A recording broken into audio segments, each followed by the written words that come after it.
Hello. Whoops. I do not have it actually recording the screen like it's supposed to. Let me fix that. There we go. Now we have a nice ambient fireplace going.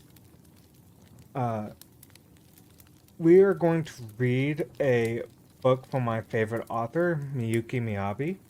It's called The Book of Heroes. Um, gonna be honest, I have tried reading this multiple times, and just something always came up in my life where I ended up having to put the book down and never finished reading it. So I figured this series would be a good way for me to get around to finishing the book finally. Um, it starts with the words to study the self is to die. And then we move on to the prayer song or the lament of the king in yellow. All right, I'm going to try to read slower, so I don't stumble over my words. It is something I need to get used to.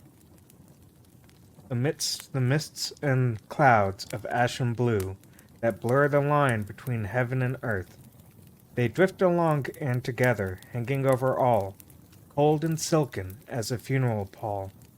In this land, here since ancient times, here still in distant future, a stillness near to nothing its own master, cast from time's grace, free too from time's yoke. No country, nor village, we who live here call it simply this land. Those whom fate bring here read in the eloquent silence a truth. This is the nameless land, they say. To who, to you, who for reasons unknowable glimpse hear these words. Good people, do not mistake the terms of the agreement. Do not ask men for the story of the nameless land. Do not move lips and tongue in an imitation of the tongue of the nameless land. Do not treat as men those who are imprisoned in the nameless land. The story that shall be told for all time henceforth is the cursed tale of two children, one monk and one traveler without a soul. We weavers have glimpsed these cursed lives time and time again, swimming in time's eternal flow. We record it, we repeat it, we revere it as we revile it, and so does the shaft of dark brilliance that this cursed tale travels from world to world, from age to age, from the old gods to the new. We are the inculpated. All stories are the sin of their weaver. Good people, may you know peace in your dreams. The light in the window of the house where you rest shines in a paradise that does not suffer us to tread. Do not wish for this cursed life to visit your light. Do not extinguish your light and wait by the window in silence to hear the footfalls of this cursed life as it passes. Do not do these things, and your path will not lead you to the nameless land. The story will not echo past the words upon its pages, never barring your swift progress. This cursed life is called the hero, at times the king in yellow. Prologue. Prison Break. Halfway up the long slope to the threshing hill, the youth heard the sound of the tolling bell. He stopped and looked around.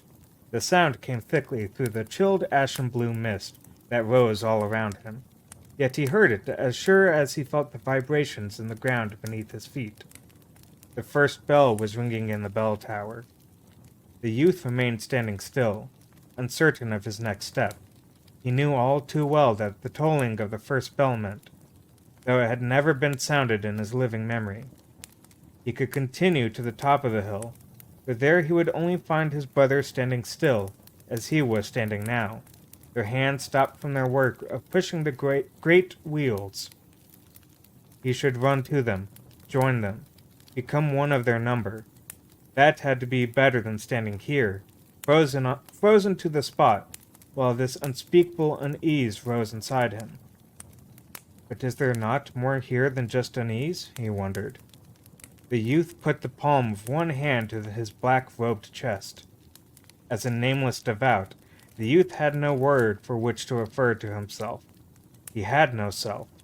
He was part of this place, the nameless land, a fragment, made to express its will and nothing more. He had no soul.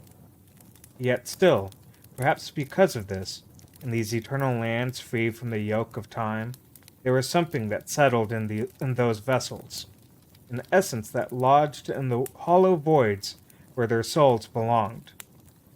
There were people, besides the devout, who had in this past visited this land from other worlds. They came from the stars or other countries, full of life and possessing both color and names. These visitors called this thing that filled the nameless ones by many names. Some called it emotion, others simply heart. Others called it the very stuff of humanity. Regardless of what it was called, the youth knew it resided here, beneath where his palm touched his chest. There is no time in this place. No time meant no daily routine. For the nameless devout, there is only the work to be done on the top of the hill, and the guarding of the hall of all books. That was all. They did not rest, but also they did not tire. The only unpredictable elements of this place were the ebb and flow of clouds and mist, and the coming of visitors. Once a visitor had asked whether the devout found their lives boring. What does that mean? It means tiring of something, becoming weary or jaded, the visitor had explained. Anyone who has to perform the same task over and over tires of it eventually. The devout aren't anyone. They aren't one. How then could they tire? But that was not the whole truth. The youth felt a shivering well up from inside his sparse frame under his black robes. It was a fact that he did not feel boredom. Yet now he had to admit he was feeling the exact opposite emotion. Where there are opposites, there is also truth. The youth realized that somewhere inside his body, inside this hollow vessel lacking even a soul, something had been waiting for that first bell to ring. Something is happening. Events are happening. Soon a new visitor would surely arrive. This pleases me. The youth clenched his hand upon his chest into a fist. Closing his eyes, he let himself feel the trembling inside his body. The first bell continued to toll.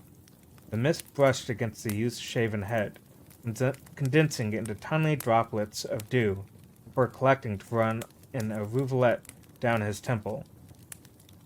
He exhaled deeply, his breath a plume of white in the air. The soles of his bare feet were caked in mud from the trek up the hill. At length he heard something else through the mist, the faint sounds of invocation. The youth opened his eyes to look up toward the top of the hill. He still couldn't see anything. Then the mist shifted. He heard through it again the chords of the song. My brothers. The youth squinted, and eventually he was able to make out the lights of their torches. Soul wisps darting aimlessly through the mist. Now going to the side, now up or down, drifting through the air, yet definitely coming closer. The group of the devout was descending. The youth was one of them, part of them, as they were a part of him, the black-robed devout. Their heads were shaven, like his. Their feet were bare, like his. Their voices were the same. Their faces were the same. There were too many of them to count, and yet there was only one. The youth unclenched his fist and began to walk, his voice joining the chorus as he slipped in among them. They, his brothers, were also him. Yet the youth felt that he held within his chest a note absent from the melody of his brother's prayer song. As they descended the slope, the tolling of the first bell grew clearer and more fierce. The mist thickened, swallowing their invocation, even as the peak of the roof over the hall of all books cut through the mist-gray veil.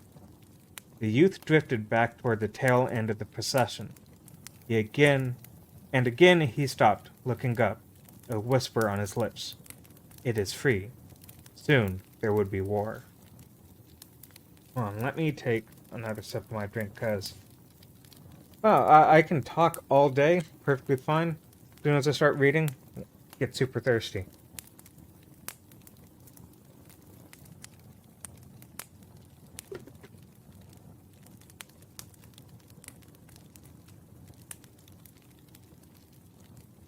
Chapter 1.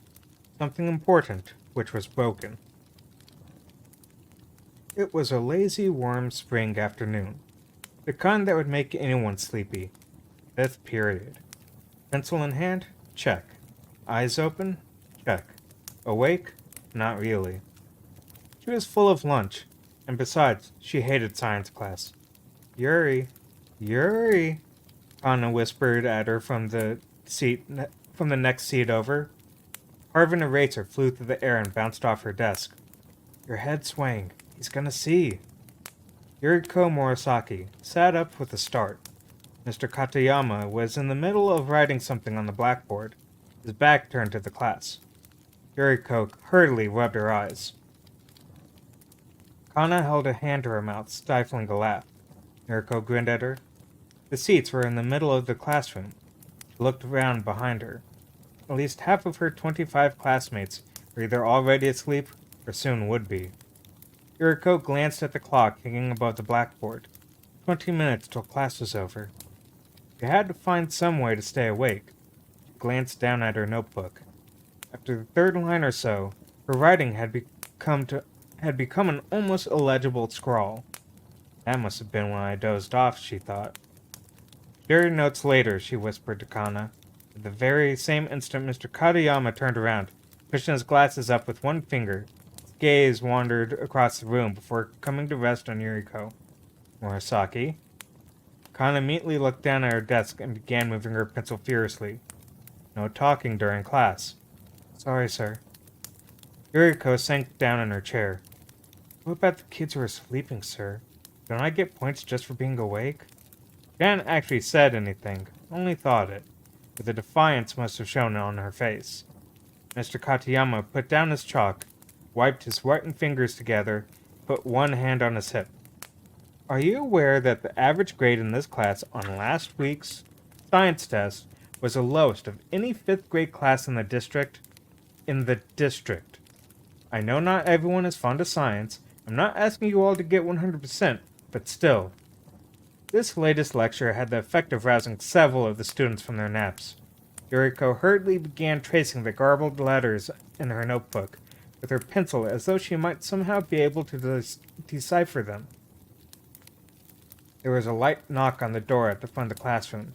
Mr. Katayama stepped away from the blackboard, a frown on his face. Yuriko busied herself with tracing letters, so she didn't see who it was or what was being said. She looked up only when the door closed with a loud slam. Mr. Katayama looked in her direction. No, he's looking right at me. Or so she guessed. His eyes were hidden behind a light reflecting off his glasses. Miss Murasaki, he said, still standing by the door, his voice crackling strangely. I want you to get your things and go home. All at once, every student, at least every student who was awake, turned their eyes towards Yuriko. You could almost feel their gazes hitting her. Yuriko was not used to being the center of attention, not because she was boring or didn't stand out, but because she had cultivated a certain protective anonymity. And what? Yuriko looked around to see if anyone else understood what was going on. What did he just say? Mr. Katayama jerked into action like a wind-up toy that had just been released. He walked down the aisle between the desks towards her. His motion seemed rigid and unnatural, like a robot's. He stopped by Yuriko's desk and placed one hand on the desktop and another on her shoulder. Her mother called. Something's happened at home. You need to go now. Now the other students started whispering to each other. Someone bought it, she heard them say. What does that mean? Bought it? Someone died, Yuriko realized. Kana was staring at her, worried. But then, when the teacher went to the back of the room towards the student lockers, she stood up before Yuriko could say anything and shouted, Mr. Katayama, I'll help. Mr. Katayama had just been about to open Yuriko's locker. Now he turned. A boy named Sato, who sat in front of her, also got up from his desk and went to stand by Yuriko. Few of the other students looked like they were going to get up too. Mr. Katayama quickly returned to his desk at the head of the class, shouted loudly for everyone to sit down, his voice cracking. Yuriko crammed her textbooks and notebook into her bag that Kana brought to her. Her face was flushed. A cold chill had begun to spread throughout her chest. School bag under her arm, she went out into the hall. Mr. Katayama joined her. She was surprised to see her class's head teacher, Miss Kiuchi, waiting outside. She looked relieved when she saw Yuriko come out. "You're all packed. Great. Let's go." Yuriko felt her teacher's hand on her back. Miss Kiuchi was as old as Yuriko's grandmother, fat and short, and sweaty as usual. She could feel the warmth of her hand through the back of her shirt. "Thank you," Mr. Katayama said, bowing as they left. He stood there in the doorway until Yuriko had gone down the hall and around the corner. "Miss Kiuchi, what happened?" she asked as they walked.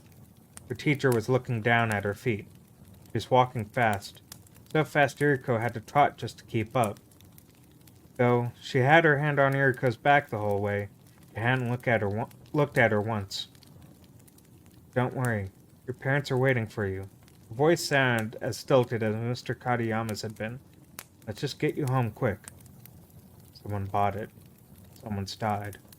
The words she had heard in the classroom echoed in her head. Who died? Dad? Mom? Didn't Miss Kiuchi just say they were waiting for me? Her escort so far had been National League surprise. What was waiting for her outside was Olympic. A taxi was idling right outside the school gates, and the principal and head teacher were standing by the door. "Miss Murasaki," the principal called out. Yuriko wondered if he remembered the names of every student in school, even the ones who didn't stand out, ones like her. "Now I don't want you to worry. Miss Kiuchi will see you to your home, all right?" "Miss Murasaki." He called me Miss Murasaki. Yuriko got into the taxi with her teacher.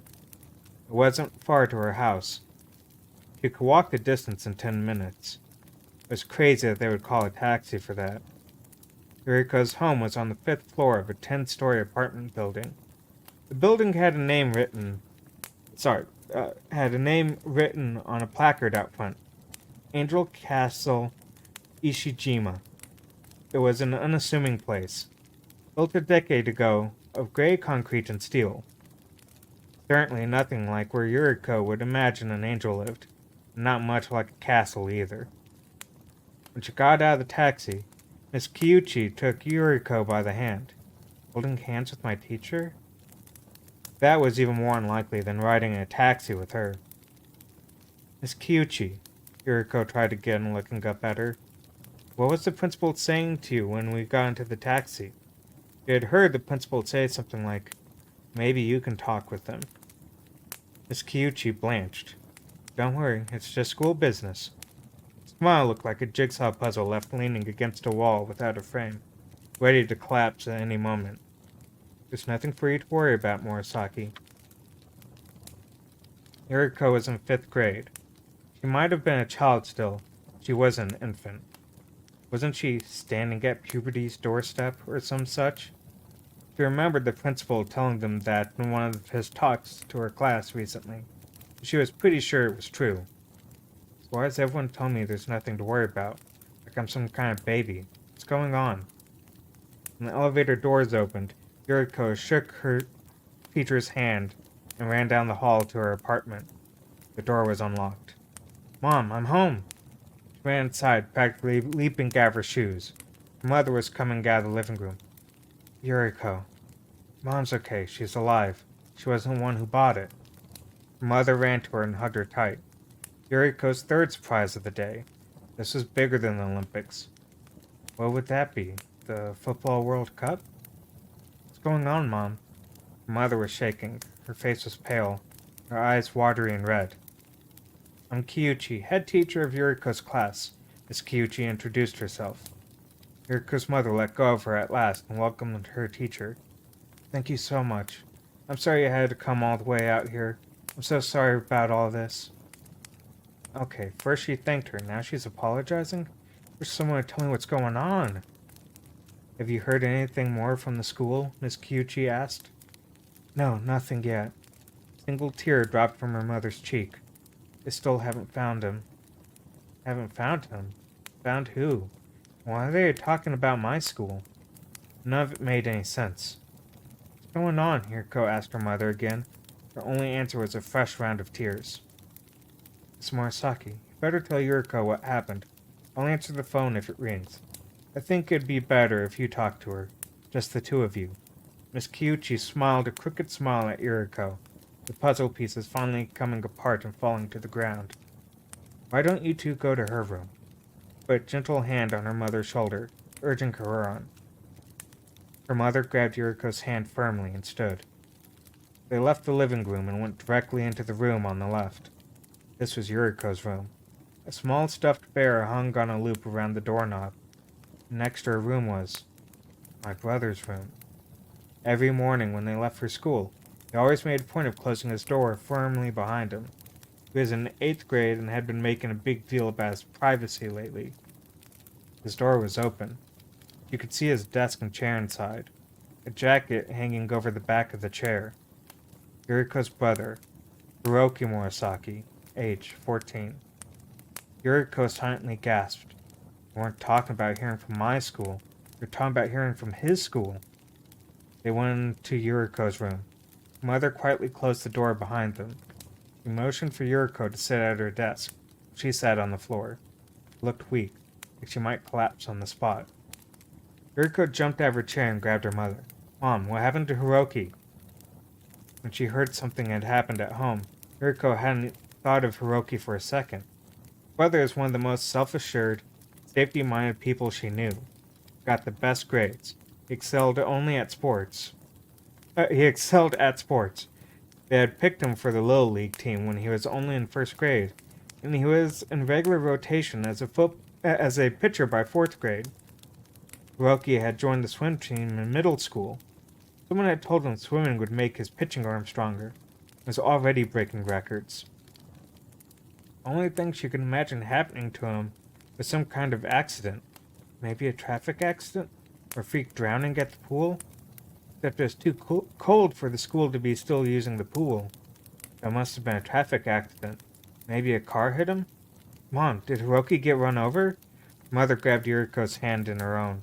Her face was streaked with tears. She'd been crying so hard she could barely keep her eyes open. She hiccuped. Made Yuriko... Hey, Anydo, how's it going? Oh, wrestling match. I hope you enjoy. Yeah, I'll see you on Friday. Thanks for swinging by. Where was I?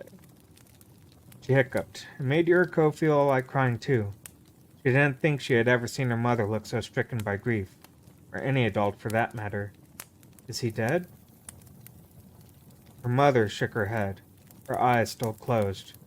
Yuriko felt the fear that had been stabbing at her chest suddenly slip away. The echoing words in her head faded. Ugh. So he didn't buy it. Then why is Mom crying?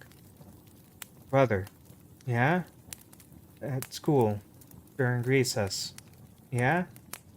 He got into a fight with some friends. Her mother's voice was hoarse. And he hurt them. She took a breath and hiccuped again. The whole thing must have scared him, because he ran from the school. I don't know where he is now. Teachers and some men from the local fire department are looking for him. Something else lifted off of Yuriko's chest. This time she wasn't sure what it was. She wasn't sure if it was something she had wanted to keep. Don't worry, her mother said, sobbing as she stroked Yuriko's hair. I'm sure they'll find him soon. Once he's back, we'll go to his friends' houses and apologize. All of us together. That will settle things. She spoke gently, but her face betrayed her feelings. She didn't think that would settle things at all. Not really. Where's Dad? Her dad and her brother got along famously. Recently, Hiroki had made a show of stepping out on his own to assert some independence from the family. But he was still his proud father's son. He must be really worried. Is he out looking for him with his teachers? Her mother nodded. Then a fresh round of sobs erupted from somewhere deep inside her. Her mom wasn't lying. Yuriko was pretty sure about that. She also wasn't telling the whole truth. Finally, Yuriko found out what happened that evening. Hiroki Murasaki had taken a knife with him to school that day. Not a cooking knife from home. A long knife he bought somewhere. Someone who saw it and said the blade was almost 15 centimeters. Hiroki stabbed 2 other boys in his class, one in the stomach, the other in the neck. The boy he got in the neck was dead even before the ambulance arrived. It had happened during recess after lunch. The boys had been out behind the gymnasium. There was no one else to see them. No one even knew it happened until the boy who was stabbed in the stomach came crawling into the school looking for help. By the time the news spread and the school had erupted into chaos, Hiroki Murasaki was nowhere to be found. He'd taken the knife with him. No one had seen him leave school. They didn't know whether he had run or walked away, whether he had been crying or laughing. They didn't even know if he had been angry, frightened. All kinds of people came to their houses. Parents from the PTA, Hiroki's middle school teachers, the police came too, and the firemen. And then there were the neighbors. Most of their relatives lived far away, so none of them made it there that day, but the phone was ringing off the hook. All Yuriko and her mother could do was wait at home. Occasionally her father would call her mother's cell phone. Once, she had given the phone to Yuriko, but all she could do when she heard her father's voice was nod quietly. There was nothing to say. The day waned and night came. They still hadn't found Hiroki. The incident was on the news that evening. They were calling Hiroki's brother Boy A.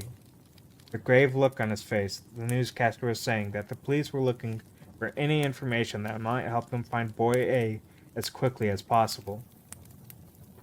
Yuriko sat still while all around her time marched on. Yuriko wanted to wait in Hiroki's room. She felt like if she waited there, he might come home. But they wouldn't let her. Adults were in and out all day and evening, examining his things, probing for clues. Her mother called Hiroki's cell phone over and over again. The automated message said it was turned off. She kept calling. Yuriko didn't have a cell phone of her own. She thought about her friends. Kana must be worried sick. Of course, even if Kana tried calling the house, she'd never be able to get through with all the other people calling. Yuriko couldn't get into Hiroki's room, and she wanted to at least be able to talk to Kana. Neither of those things were going to happen anytime soon. So she sat silently in her chair and did nothing. It was almost as though everyone had forgotten she existed. And in everyone, she included herself. Even though Yuriko was right there in the room, it felt like she wasn't.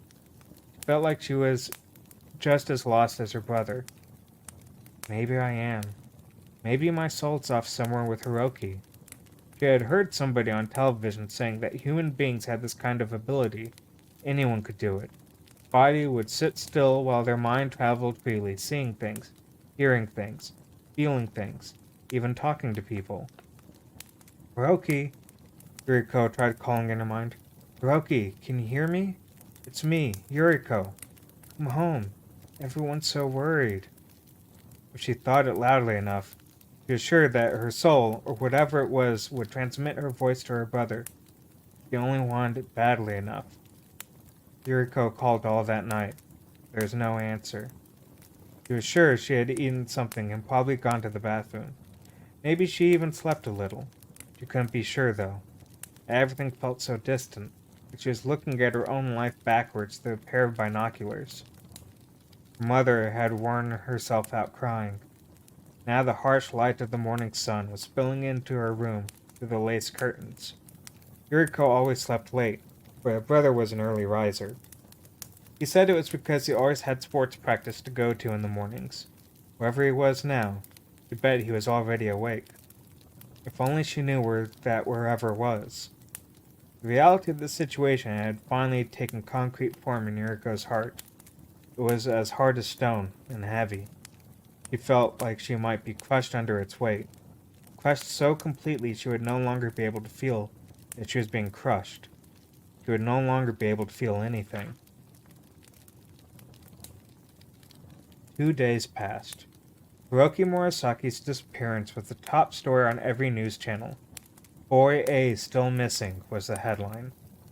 They mentioned that the boy with the stomach wound, who had been unconscious in critical condition for a while, was now showing signs of recovery.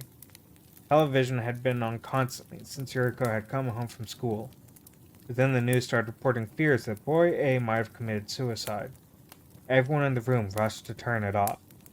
Yuriko wasn't sure who hit the switch first.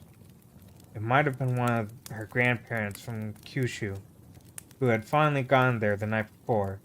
It might have been one of her grandparents from Edo, who had been squabbling from the moment they walked through the door. A frenzied crowd of journalists and cameramen hovered near their apartment building. Yuriko and her mother were moved to a hotel. She packed all of her clothes into the backpack she had used for summer camp the year before. Her mother had asked her grandparents to come with them, but her father, who had only come home long enough to change clothes before disappearing again, thought there was no point in them being there anyway, and told them so. It only served to worsen the mood. The police escorted them to their hotel so that the reporters wouldn't follow them. It wasn't like the resort hotel Yuriko had been to once on a family vacation. They told her it was called a business hotel. Inside, the rooms were small, and there were more vending machines in the lobby than there was hotel staff. She hadn't gone back to school when she had left early that day.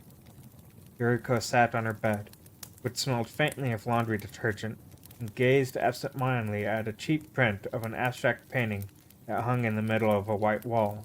The frame was slightly askew. They had fled their home to seek refuge in the hotel. Everything around her that she had always taken for granted was gone.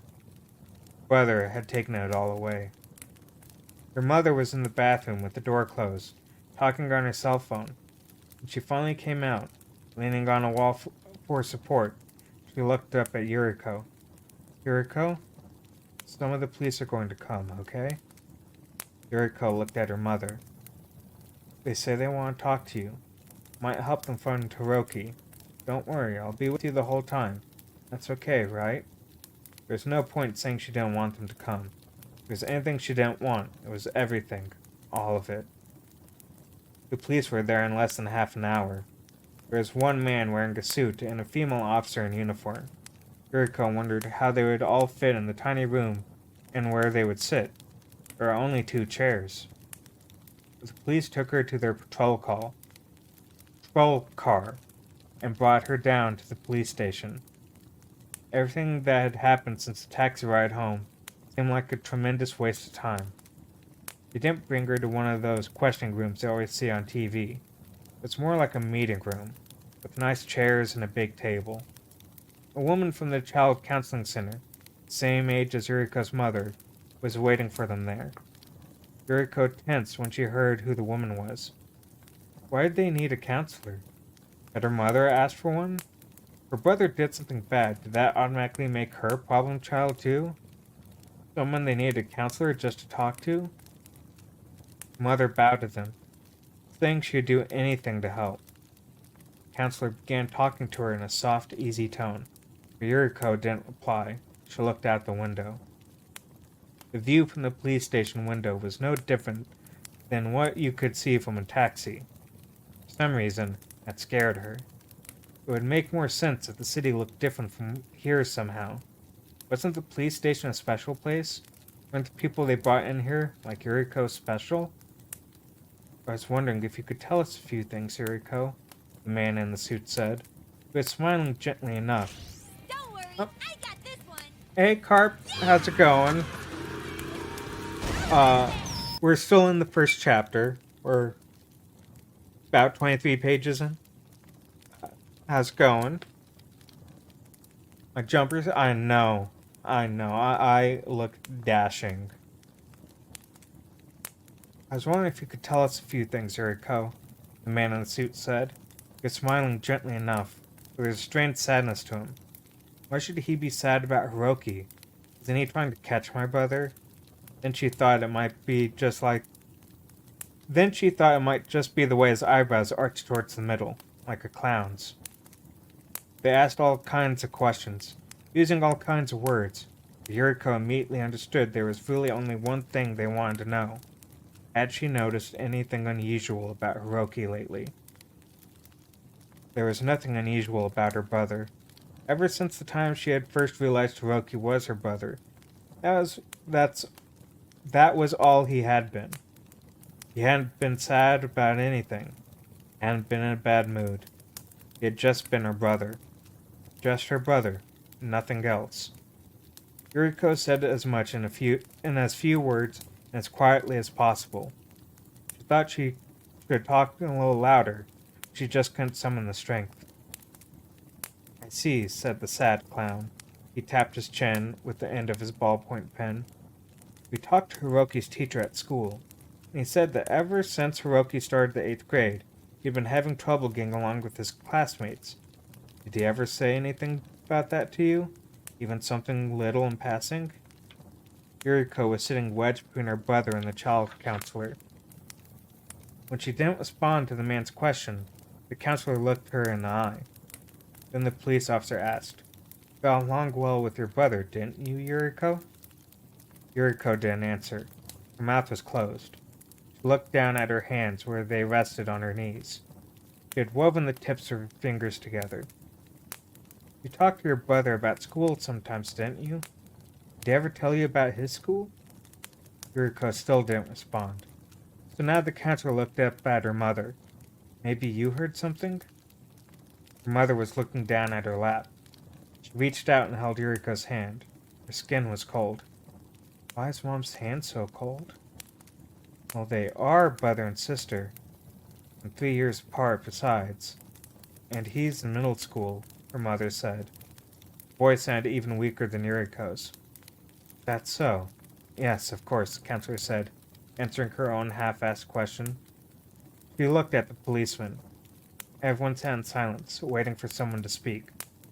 The policeman's words were echoing in Yuriko's head. You got along well with your brother. You got along well with your brother. Well, yeah, but she couldn't help feeling that she didn't quite describe it.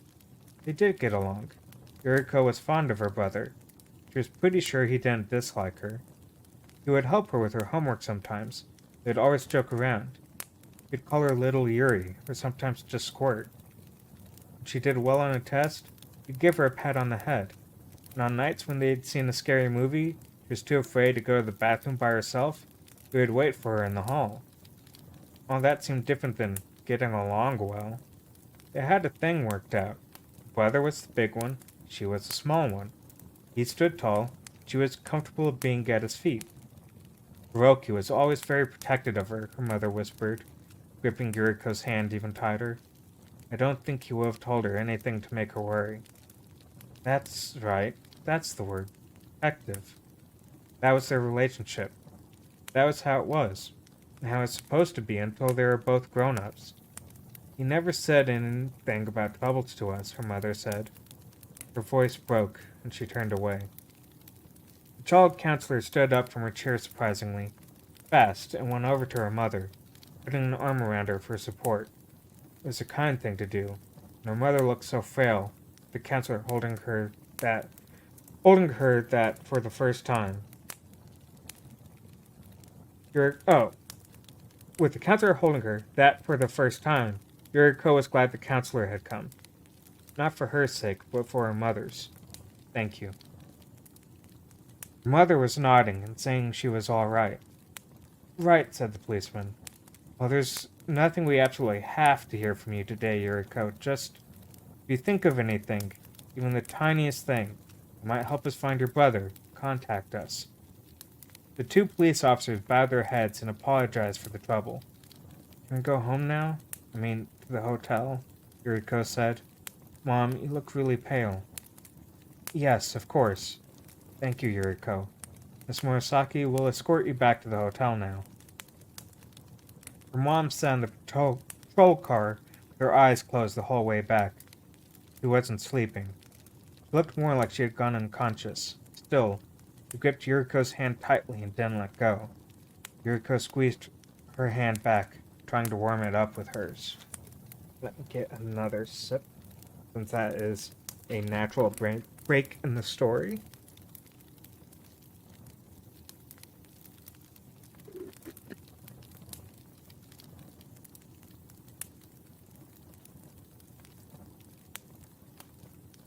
Life at the hotel was uneventful. A week passed, then 10 days. and still they hadn't found Hiroki. Gradually, the news stopped talking about him. Yuriko's grandmother called and said that the reporters weren't around their apartment building anymore. She and her mother decided to go home. When she saw her father again, he looked like he had lost several pounds, and his hair was whiter than it had been only a week before. Sorry about all this, Yuriko. Must have been tough for you in the hotel. We'll just live here like normal from now on, till Hiroki comes home. Don't worry, Yuriko, he added. We'll come home. I'm sure of it. Yuriko knew her father was trying to cheer her up. Her mother sat nearby on the couch nodding. I'll be as cheerful as we can be. That's impossible, Yuriko thought, but she swallowed her words. There was no point telling her parents something they already knew, and she knew they were only trying to make her feel better. One small relief was that the grandparents had all gone back to their homes. If they were there would have been more crying and shouting, and siding with her mother and annoying her father. That was how it had always been, before any of this had happened. Wish our relatives wouldn't shout all the time, Hiroki had said once. And Mom's and Dad's parents don't get along with each other at all. Yuriko was probably still too young to understand, he had told her. Or Hiroki understood. Why'd he do something that was sure to bring them around and grumble and whine? Living here like normal meant that Yuriko would have to go back to school. She should have expected it, but still it was a shock when her mother asked if she was ready to return the next week. No, maybe not a shock per se. School was just a totally foreign concept, but as if her mother had told her she was going to the moon. She couldn't imagine herself sitting at a desk in a classroom taking notes. How would her friends act? How should she act? Back in reality, time marched on, and on Friday afternoon, Mr. Katayama paid a visit to their home. He flashed an exaggeratedly large smile when he saw Yuriko. Everyone's worried about you. I had some of the other girls in class take notes for you, so don't worry about that. You won't fall behind. And Mr. Katayama started talking to her mother. Yuriko was asked to go to her room. I'll just be talking to your teacher for a bit. They closed the door to the living room. Yuriko was walking towards her door when she changed her mind. Hiroki's room. She hadn't been in there since they had returned to the apartment. Her mother was always there. When Yuriko was watching television or reading her book, her mother would slip off into his room and cry. She tried to hide it, but Yuriko still knew. She had stayed away. She didn't want to see her mother like that. And she knew it would be worse for her if she knew Yuriko had been listening. Hiroki's room looked exactly the way it had been when Yuriko... It looked exactly the way it had when Yuriko peeked in on the day of his disappearance, with one difference. Someone had taken the jacket off his chair and folded it on his bed. It was like trying to spot the difference between two seemingly identical pictures. Hiroki's room before and Hiroki's room now. The biggest difference, but also the easiest one to miss, was that Hiroki wasn't there. Yuriko sat lightly on the coverlet next to the folded jacket, the bed sank only a little bit beneath her. A car drove by outside the window, loud music belting from it. It was a sunny day, just like the day when Hiroki had disappeared. Yuriko sat by herself, listening to the music. It was then it suddenly occurred to her, the way he suddenly realized that he left something important behind, that she hadn't cried once. She had almost cried a number of times, but never like her mother cried, not even when she had seen tears in her father's eye. Why? I'm sad. Why can't I cry? Maybe, she decided, I'm in shock. Don't people go all hollow inside when they're in shock? Yuriko fell back on the bed, lying on the quilted coverlet her mother had made. The bed spring squeaked. The coverlet smelled of her brother. How could someone disappear, leaving nothing behind but a jacket hanging on a chair and a smell? How could they not find him no matter how hard they looked? Things like this weren't supposed to happen. Yuriko looked up at the ceiling and slowly closed her eyes. Don't believe it. It can't be true. How could something like this happen to her family? How could a life she had taken for granted get smashed to smithereens in the blink of an eye? She never knew how important it all was to her until it broke. Something welled up inside. Yuriko got ready, steeling herself for the sobs that were to come. Part of her had been waiting for it. Crying would save her. With each gasp, she could spit out a bit of the black lump she felt inside her chest. But nothing came. Yuriko gritted her teeth. Why? That came instead of this question. What came instead was this question. Why? Why? Why? Why did her brother stab his friends? If he was having some kind of trouble, why didn't he say anything about it? If he ran away, why didn't he tell even his family where he was going? Why didn't he call them now? I'm mad, Hiroki. I'm really mad. Yuriko lifted her feet off the floor, rolled over, curled up in a ball on the bed. She felt suddenly sleepy. That's right. I'll just go to sleep. When I wake up, maybe this nightmare will be over. This has all been a really long nightmare. When she closed her eyes, the smell of her brother from the coverlet filled her head and her mind. Breathed in deeply. Felt good. Yuriko was more tired than she had imagined. Her body needed rest. I'll just sleep. Sleep. The scene spread out before her closed eyes, dimly at first. This was a dream too, or the fragments of a dream. The feel of the fabric beneath her, the warmth, the sleep that filled her head brought back a dream she had dreamt before. The scene was familiar, like a breeze flipping through the pages of a book, giving her just a glimpse, then receding. When did I last see this place in my dream? A week ago? 10 days ago? It might have been longer ago than that. Brother was in the dream. She saw him in his room, through a crack in the door. Yuriko stood in the cold hallway outside. The door was open only a few inches. A lamp on the bedside table is on. Hiroki is over by the window, kneeling. There's someone standing next to him, facing him. A large black silhouette. It's curled up at the figure's feet.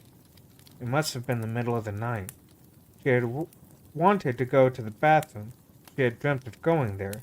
And on the way, by accident, she had looked into his room.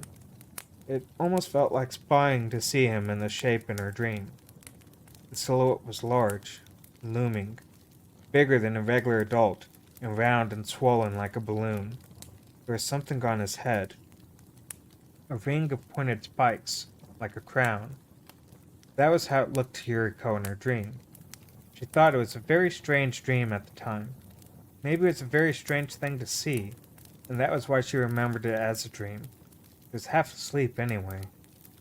Wait, if I was half asleep, does that mean I wasn't sleeping?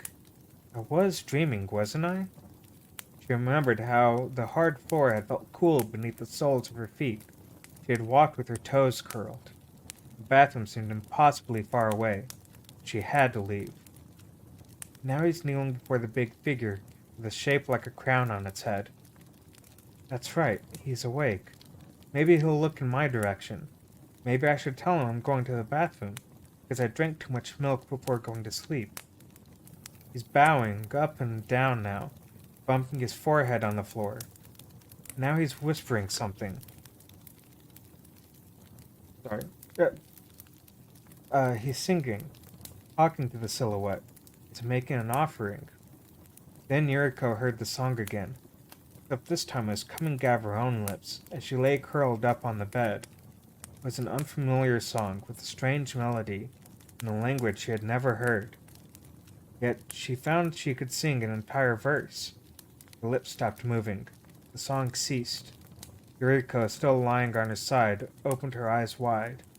What was that?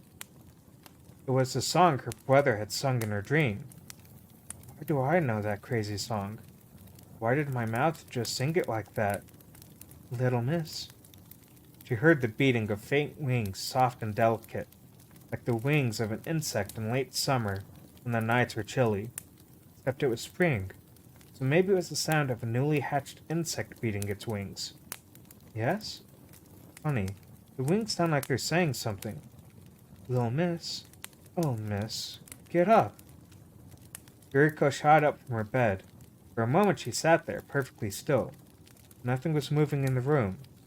The window was closed, so not even a breeze rustled through the curtains. Yuriko looked up at the fluorescent light on the ceiling. The light made a faint buzzing noise. Maybe that's what I heard? Not up there, miss. Now the beating of the wings was growing louder and sounding more and more distinctly like words. Miss, look over here, the beatings of the wings said. The bookshelf. I'm on the bookshelf. Yuriko sat perfectly still, turning only her head, very slowly, in the direction of her brother's bookshelf. The bookshelf stood against the wall, next to Hiroki's desk.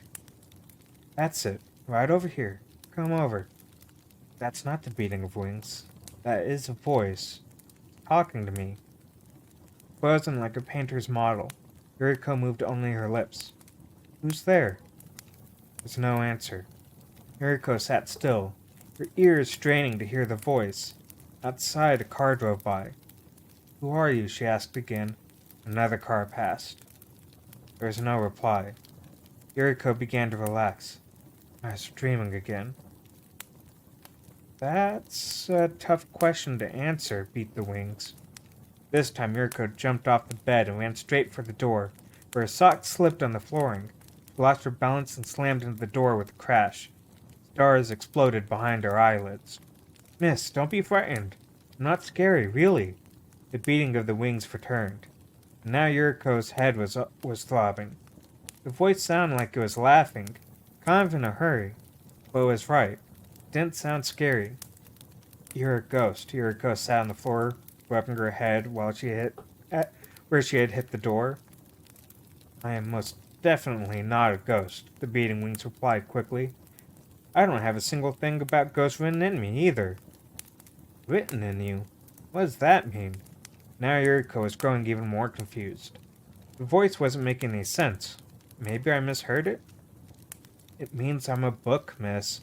So stop loafing around there on the floor and come over to the bookshelf. It did say written. It means actual writing it's a book? Yuriko found she lacked the courage to stand. So instead, she crawled over to the foot of the bookshelf. Crawled with her back arched, rather gracefully looking up.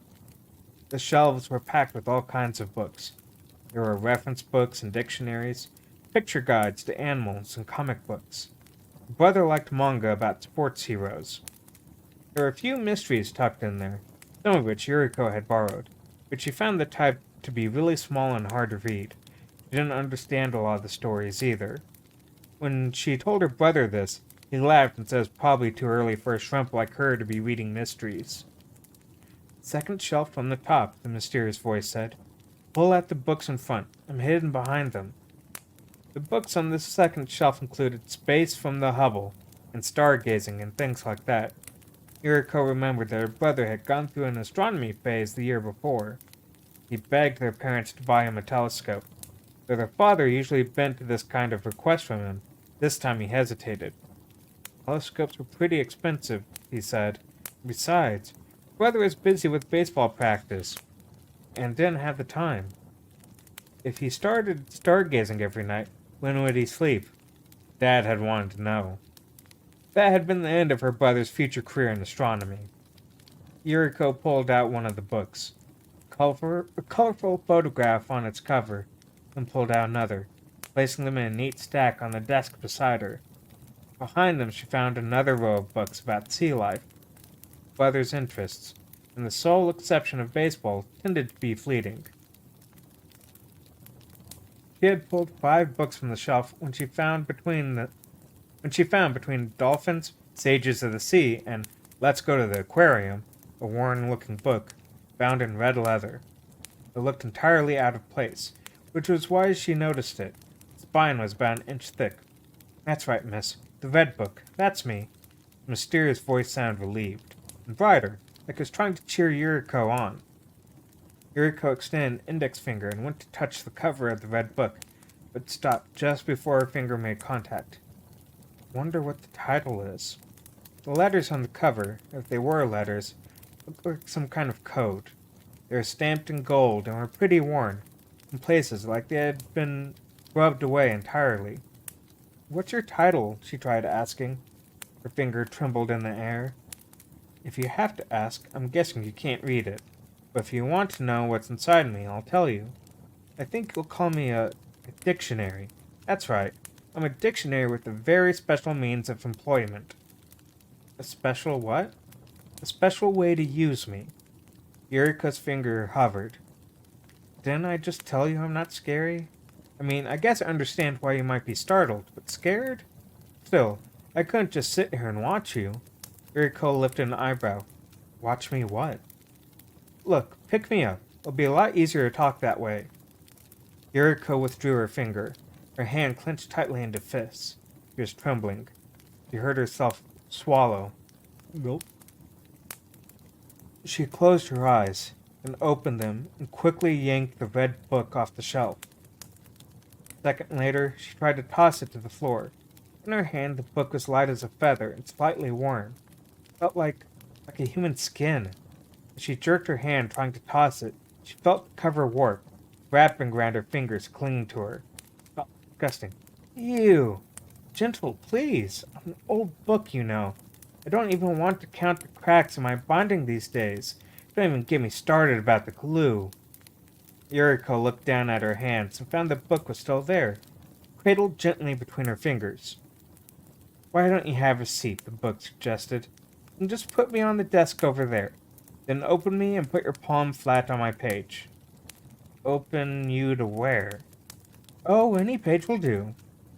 Yuriko sat down in her brother's chair as she was told and placed the red book on the desk. It did look pretty beaten up.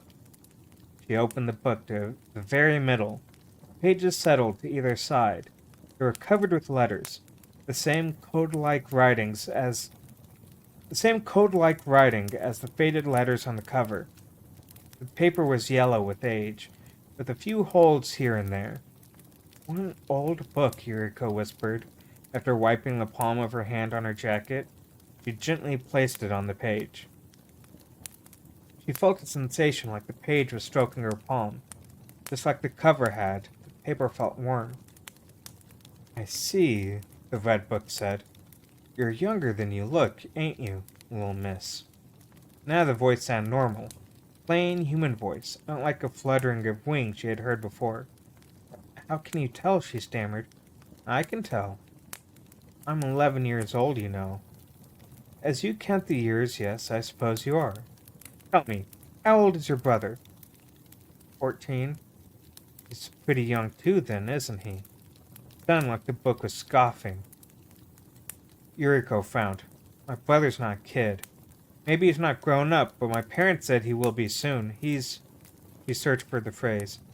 He's a young adult. Difficult age, she had heard her parents say once. But then they smiled. Nothing bad would ever happen to Hiroki. No, he's young enough, believe me. The book's voice was coming to her through the palm of her hand. It wasn't like she could hear it with her ears. More like the voice was echoing in her mind. Are you a book fairy? Book fairy. Book spirit. Fairy? That's an interesting word. Where did you learn that one? In movies and folk tales and stuff? Ah, yes, stories. I'm a story too, you know. I thought you said you were a dictionary. I'm a dictionary and a story. There's a story in everything written in me. Of course, the stories came first. The book's voice vibrated gently to her through the page. Even though the book was old and dirty and falling apart, she found to her surprise that it didn't bother her in the slightest to touch it. Or touch him. The book was definitely male, though Yuri wasn't sure how she knew this. Look, miss, I'm sorry. I hadn't meant to talk to you at all. I knew nothing would come of it, see? But you sang the song, so... I did what? That strange song, the one that my mouth sung all by itself. I bet you don't even know what the song is. Yuriko nodded. I heard my brother sing it in a dream, she explained. She described the dream and what she had seen. The book trembled beneath her fingers. Oh, so you did see it. Maybe I was right about you.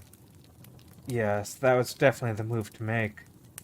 The book sounded a bit too satisfied with himself, or maybe itself? Yuriko thought. She was talking to a book after all. It was a weird dream, she told the book. It's even weirder that I remember the song. But you don't know what the song means? How could I? I suppose it's just as well that you don't. The red book stroked the palm of her hand again. Yuriko wasn't sure exactly how he could do something like that. That was how it felt. Little miss, never sing that song again. You'd be better off if you just forgot it entirely. And it's true in every place and age that the surest way to fire up a child's curiosity is to tell them that something is forbidden. Yuriko leaned forward, her palm pressed down on the page of the book. Why? Why can't I sing it? Please, you're pushing kind of hard. Yuriko hurriedly lifted her hand Yuriko hurriedly lifted up on her hand. She felt the book tremble, like he was catching his breath and shaking himself off after having the wind knocked out of him. Because, the book said after a pause, that's a bad song. Yuriko was silent for a while. In her mind, she was replaying the scene of her brother singing the song while the strange figure towered over him. Because she was now fully awake, she felt like she could remember the scene in much better detail. Again, the book shivered. Yuriko felt as though she was touching human skin again. That's right. That's it. That's what? It, the book muttered and fell silent. Wait, you could see what I just saw now, couldn't you? Are you reading my mind? Do you have ESP or something? And Yuriko laughed at her own question. If anyone had ESP, it was she. After all, here she was talking to a book. Something like that, the book said. Wait, Yuriko thought. He sounds frightened now. Is it something scary? You mean you weren't frightened?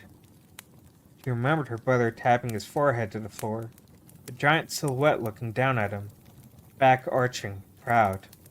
Suddenly a phrase sprang into her mind. I alone am king of the castle. Huh? Said the book.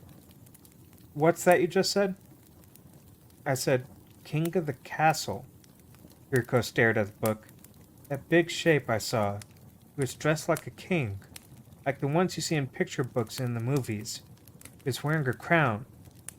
Did you see his cape? All tattered and torn, wasn't it? That's it. She had thought the silhouette looked swollen in places, like a balloon.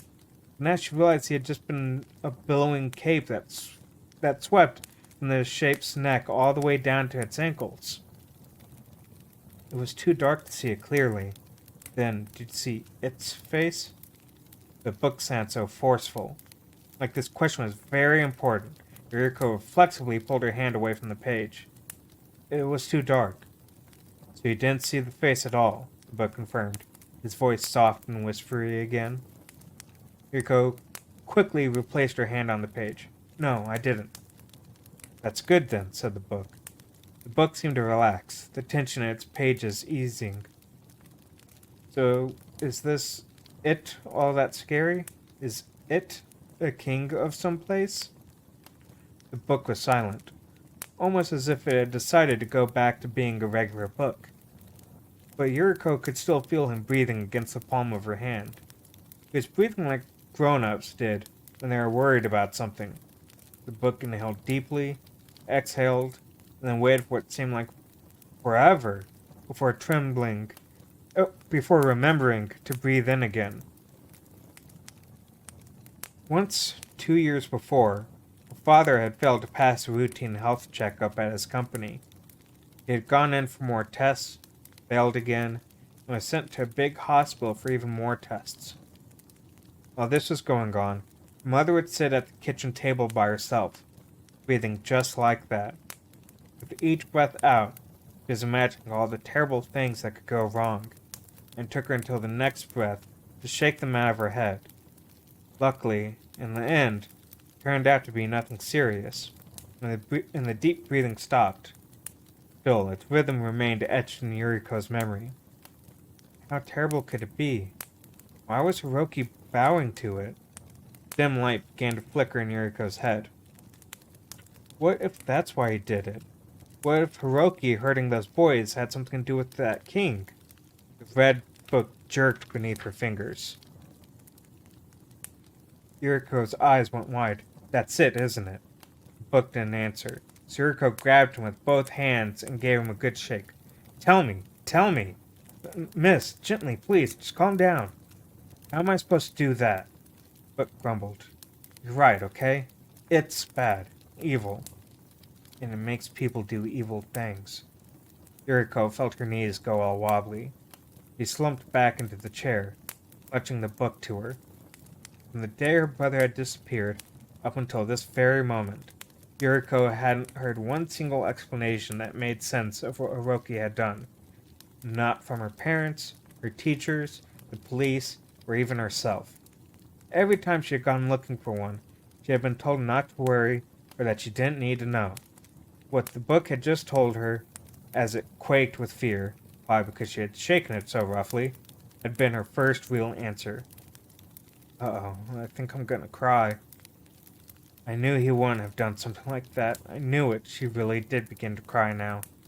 One drop, then 2 drops, splattered on the cover of the red book. It's not like him. I know him. Of course he wouldn't, in the red book's gentle assurance. His brother's a good kid. He would never hurt his friends, let alone take a life. Yuriko looked up. You know him? Sure I know him. Not for very long, mind you, but I was always nearby. Yuriko wiped the tears from her face. Of course. The book was on Hiroki's bookshelf. Believe me, miss. I tried to stop it with all my might. Told him to be careful. But he didn't hear me until it was too late. It moved too fast. And it's much stronger than I am. The red book added, bowing its head in shame. At least, that's how Yuriko imagined it. The book sighed. I'm no match for it. It is the hero, after all. The hero? Yuriko was surprised to finally hear the dark figure's name. But the name didn't fit. The hero was noble and strong. In the history books, the heroes always saved the day. In sports, the one who set a new record was a hero. In stories, the hero was the main character, the good guy. How could a hero be so evil? Wait, joking, aren't you? A hero can't be bad. I'm sure that's what they taught you, yes. Nobody taught me that. It's just common sense. Common sense? The book sighed again. Fine, whatever you like. Oh, and it's not a hero. It's the hero. It's a title, not a name. Suddenly, the book felt different under her hand. He was no longer warm. She couldn't feel him breathing. It was as though the strange talking in her hand had become nothing more than a dusty old book. Hey, wait! Yuriko shook the red book, tried holding it upside down by the cover, so the pages fluttered in the air.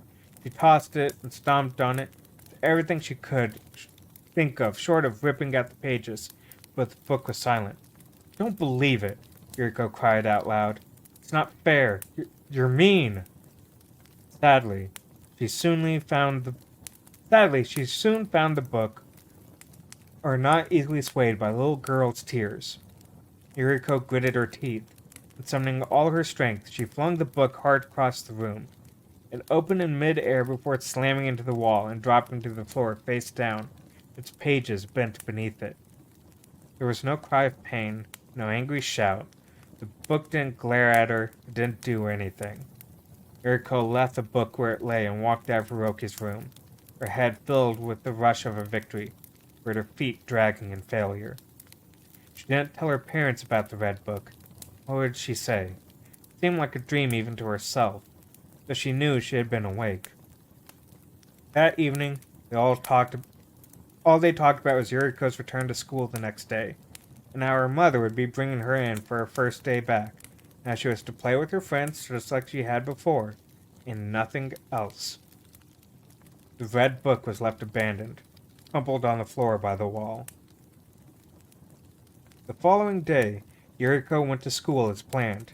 When she got there, the head teacher, the principal, Miss Koichi, and Mr. Katayama were all there to greet her in the principal's office. Her mother must have bowed to them 100 times. The teachers all bowed back. Then Mr. Katayama took Yuriko to class. After first period ended, during the first break, Kana ran over and hugged her. She looked like she was going to cry. I was so worried. So glad you're back. The other students in class were smiling, or looking sympathetic, just pretending not to notice she was back. But no one was cold or angry as she had feared they would be. Ooh, she thought. Everything's back to normal. Except for the fact that my brother's gone. Nothing's changed. Yuriko felt the tension in her heart ease, but it was all a sham. After third period, Yuriko joined Kana for a bathroom break. That was where it happened.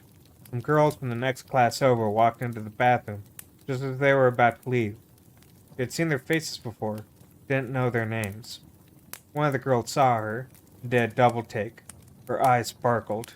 Not a bright sparkle, but a dull, dark sparkle, like the twinkling of a lantern at the bottom of a deep well. Here's something fun, her eyes said. Here's something freakish. Let's play with it and see if we can make it cry. Yuriko could feel her hands reaching out of those eyes, grabbing for her. The feeling was intense. Let's get out of here. As they passed, Yuriko's hand lightly brushed one of the girl's hands. So lightly she almost didn't notice. It was the kind of contact that happens all the time in a crowded school. The girl leaped away from her like she had been burned. Whoa, sorry! All the other girls around her squealed with terror. You're Morisaki, aren't you? The girl she had touched said. I'm sorry, I'm so sorry. I didn't mean to run into you, honest. So please, pretty, please, don't stab me. Her voice echoed off the cold walls and ceiling of the bathroom. Girls continued screaming, like they were under attack, rushing to be the first out of the bathroom. The swinging doors to the hallway burst open.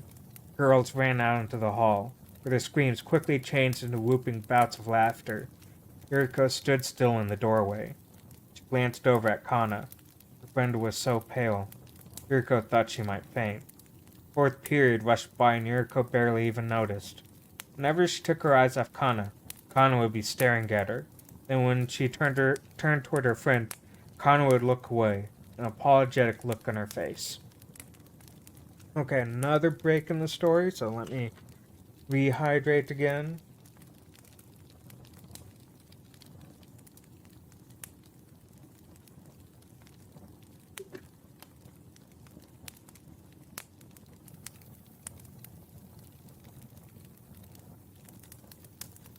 The next incident took place during lunchtime. Mr. Katayama was helping the students pass out lunch trays, when a woman about the same age as Yuriko's mother came up to him in a hurry. She wasn't a teacher at the school. She wasn't dressed like one of the assistants either. It took Yuriko a while to realize that she was the mother of one of her classmates. She wasn't just in a hurry, she was angry. She grabbed Mr. Katayama and started talking rapidly before turning and calling for her daughter, a girl named Fukuyama, whom Yuriko hardly knew. To her, pulling the girl close to her side. Every so often she would turn and find Yuriko in the room, and glare icily at her. Mr. Katayama grew red in the face, and he managed to coax the woman out into the hallway, but not before everyone heard what she was saying. Criminal. Murderer. My child. No explanation. Unconscionable. What is the school thinking? What about her parents? Even in fragmented snippets, her point was crystal clear. It was then that Yuriko first noticed several of her classmates were absent that day, far more than usual. I'm not a criminal. I'm not a murderer. But Hiroki was. He had killed another boy, and she was his sister. Who would want their own child to sit in the same classroom as the sister of a murderer? That was what Fukuyama's mother was saying. She hadn't heard that Yuriko would be coming back to school today. If she had, there's no way she would have let it slide.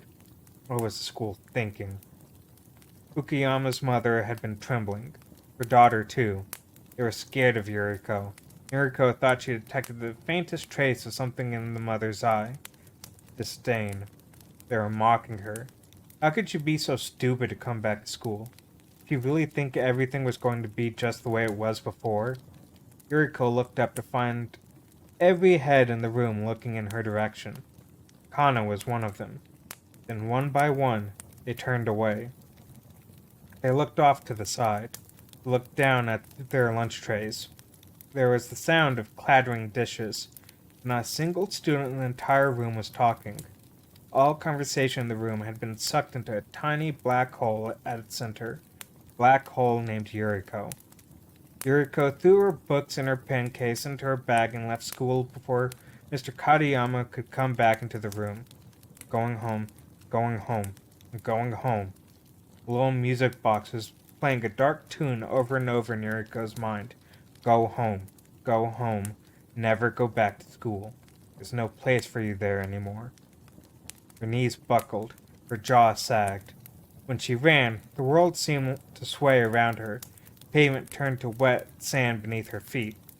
Back home, she ran into the living room and grabbed onto her mother. Then she cried and wailed louder than she had ever had, louder than Fukuyama's mom. For a long while, the two of them sat there, hugging and crying. Yuriko wouldn't be going back to school. She would never go back to that school again. Late that night, Yuriko went back to her brother's room. She didn't want her parents to know she was in there, so she left the light off. The light coming in through the window from the street lamp outside was enough. The red book was back on the bookshelf. It was sitting at the edge of one of the front rows. Her mother must have come in here and picked it up. The bent pages had been smoothed out. Yuriko stepped closer and gently touched a finger to the book. The magic was back. She could tell that instantly. The jacket felt warm to the touch. That you, little miss? The book asked in her head. Yuriko nodded silently. She began to cry as quietly as she could. The more she cried, the more tears came. She grabbed the book off the shelf and hugged it to her chest. You know, that kind of hurt the other day, the book said, pouting. I'm sorry, Yuriko said, the tears rolling down her face. The book sighed. Sounds like you got hurt too. A gentle vibration came through the book's cover. Yuriko nodded, hanging her head, and she slumped down against the wall with the book in her arms. She told him what had happened that day at school. She kept backtracking, adding details, crying in between parts of the story, so that in the end it must have sounded like a tangled mess. But the red book seemed to understand. The whole time she talked, he said only one thing. It's okay. Don't cry. No matter what she said, no matter how much she cried, it's okay. Don't cry. It's like that for everybody, you know, he told her when Yuriko had finally finished her story and her tears had dried. Everyone feels the same thing you do, little miss, when the hero takes someone. The book spoke. It sounded almost like a song. There was a melody to his words. It was a song about the river of tears that people had cried over the ages, over countless sorrows. No one can do anything about it. I'm sorry, but no one can undo what has been done. You can't turn back time. You'll be at home for a while now, won't you, miss? You should take it easy. Time may be your enemy now, but in a while, it will become your ally. You mean I'll forget? Maybe. Probably. No, I won't. How could I? But my brother's gone. Brother's absence had stopped the clock for Yuriko. The whole Murasaki family was frozen in time. Remember what we were talking about yesterday? Yuriko asked, holding the book up in front of her face. You know more than you've told me, don't you? You know why my brother did what he did. Bet you know where he is now. The red book hesitated. Bingo, Yuriko thought. Where is he? Where's Hiroki? What happens to people taken by the hero? Does the hero bring them somewhere? Is he some kind of prison? Her questions came out one after the other, with barely a pause between them. Hiroki didn't stab his friend because he wanted to, right? The hero made him do it, right? After a pause, the book answered. That's correct. That's in its nature. It manipulates people, starts wars, turns the world on its head. Yuriko had to think hard to understand some of the words he was saying. The hero starts wars? That's weird. The heroes I know about are always ending wars. That was how it was all in all those stories. That was how it was in her textbooks. Beginnings, endings, they're all the same, miss. They're the head and the tail of the same beast. This she understood even less. She wished the book would stop talking riddles, just get to the point. My brother isn't bad, then. He's not the evil one. Something evil grabbed him and made him do those things. Hiroki is the victim. I have to help him, she said out loud. And then she had the strange sensation that the words took shape as she said them and floated up in the air in the darkened room, glittering as they rose. I have to go help him. You have to tell me where he is. Then a light went off in her head. Wait, the answer is right inside you, isn't it? All of this is right inside you. That's how you know so much about the hero. Even before she finished talking, Yuriko tried opening the book, but to her surprise he resisted. What? You can't do that! The book tensed, dug in its heels, or would if it had them, and fought against Yuriko's grip. Yuriko tore angrily at the book. Still, the pages won't open. You opened up easily enough yesterday. You can't do that, she fumed. You're a book. Can't save him, the book said. The voice wasn't singing anymore. There were no more gentle vibrations either. No one who the hero takes can be saved. Not by a person. Well, I can. Just tell me where he is and I'll save him. I'll get the police and the firemen and Dad and Mom. Ridiculous. What can adults do? They can't get near the hero. Can't even leave this world. Here he goes again, talking in riddles. Fine, whatever. I don't care. Just let me read you. What I need to know is written in you, isn't it? Yuriko struggled with the book there in her brother's neatly tidied up room, and the pool of pale white light that spilled through the window from the street lamp outside. When she thought about it later, she couldn't remember exactly how she had struggled with the book, but she had. At the time it felt more like she was fighting not with the book, but with the boy. Boy just about the same age as her brother. Of course, that was a losing battle. She had never actually fought with her brother, but her arms were shorter, her feet were slower. Luckily for Yuriko, though, girls have a secret weapon when it comes to fights. Yuriko bared her teeth and bit into the book's jacket. She heard the red book yelp and slip out of her hands, turning over in the air to land, pages up on the floor. Out of breath, Yuriko scooped up the book. The book looked like it was sagging in shock. She could clearly see her own teeth marks on the corner of its cover, a perfect little semicircle. She had always been proud of her teeth. Now that was a very mean thing to do, the book moaned. You're the one who's mean. Look, even if you got me open, you still couldn't read me. You can't even read the letters on my cover. She had to admit he was right. Never took you for someone so fierce, little miss. I guess it's true what they say. Don't judge a book by its cover.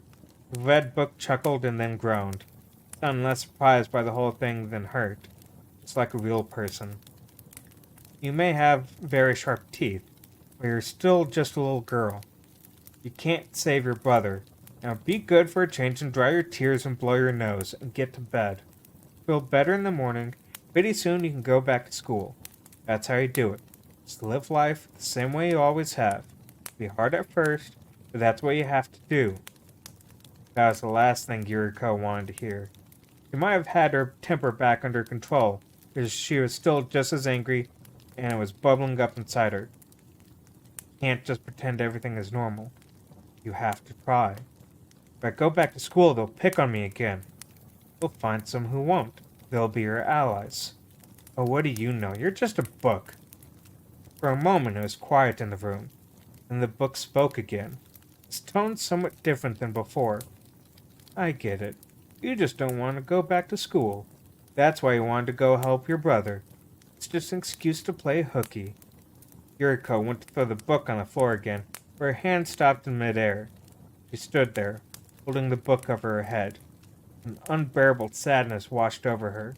Her eyes burned with shame. Yuriko lowered her hand and gently slid the book back onto Hiroki's bookshelf. There, that's the way, the book said, sounding satisfied. Good night, miss. Get some rest. I'll let go of the book and just walk out of the room. We're done here. Wait, no we're not. Is there really no way I can help my brother? Are you sure none of the grown-ups can do it? My parents and the police can't help? That's right, they can't. And I can't help either because I'm a little girl. So who could? Who else is there? Isn't there anybody who can help my brother? What would you do if I told you? If there is, I'm going to go to them and ask them to help my brother. I would go and ask, and they would listen. If you know, you have to tell me. Where can I find someone who can help my brother? Yuriko wasn't looking at the clock. She didn't know how much time passed before the book answered, but it seemed like an eternity. Nowhere here. Another place. There was something in his voice that sounded sterner, more solemn than before. You would have to leave your world in order to find someone who can help your brother, little miss. How am I supposed to do that? Is that what you were talking about when you said adults couldn't even leave this world? That's right. I'm a kid, so I can? If I can, I'm going. Where is this other place? Is it another country? Would I have to take an airplane? Not just any other place, an other place. Place outside this circle you're in. The book began to explain. Circle meant this world. Not world like in world history, even world map, or other worlds that Yuriko was familiar with. It meant something bigger, much bigger. You could walk to the furthest corner of Earth or the most distant star. That would still be inside your circle as we see it. Your world, or to be more precise, the story of your world, is all inside this circle and nowhere else. This wasn't very helpful. Yuriko found one thing to seize hold of. But if I really, really want to go, outside my circle, I can, right? Would you take me there? Well, you are a child, the book muttered. Because you're a child, the book said a little more loudly, you can make this kind of immense decision. The kind of decision that might change your life. The kind you can never take back. She couldn't tell whether the book was rolling his eyes or was genuinely impressed with her. But I suppose there's no helping it. After all, it was my fault for talking to you in the first place. I have a responsibility. Something deep in Yuriko's chest tightened, but for the first time in a long while, it wasn't thanks to sadness or anger. Thank you. Thank you so much. Don't thank me yet. This isn't going to be easy, and I won't be able to do it by myself, Red Book admitted. That's why I need to take you to my friends first. And besides, the book added quietly, that's where the way in is, anyway. So we have to find your friends. Where? A bookstore, maybe? A library? Pretty old, so maybe a used bookstore? The Red Book chuckled. You're pretty funny, miss. Maybe you've forgotten? Forgotten? Forgotten what? Do you really think your brother picked up a book like me, with all the strange things written inside me, at a local bookstore? Think about it. Try to remember. How long ago was it? It was still cold outside. You and your brother were all wrapped up in your thick coats. Remember going to a place where there were books like me? So many you could hardly count them? Yuriko picked the book back up off the shelf, sat down so she could think better. When it was cold, wearing coats, with my brother. And all of us went? Our whole family? That's right. White breath puffed in the air. A place with so many books you couldn't count them. Yuriko's mouth hung open. You mean my uncle's cottage? Well, to be precise, he's your father's uncle, which makes him your great-uncle. It had been the first Sunday of December the year before. The whole family had piled in the car. I remember he had this incredible reading room there. There's like a whole library inside. And that's where I was, the Red Book said softly. The hero was there too. But Yuriko was too busy thinking and remembering to hear his whispers. Where was her great-uncle's vacation home anyway? It couldn't have been far since they were there and came back in the same day. It had been in the mountains. She remembered that well.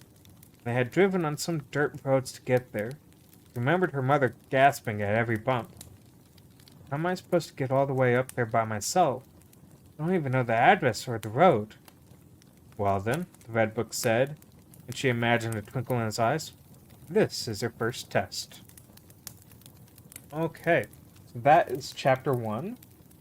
Uh, and now we are moving on to chapter 2, The Hermit's Library. Before that, I'm going to take a good number of sips because, man, I am parched.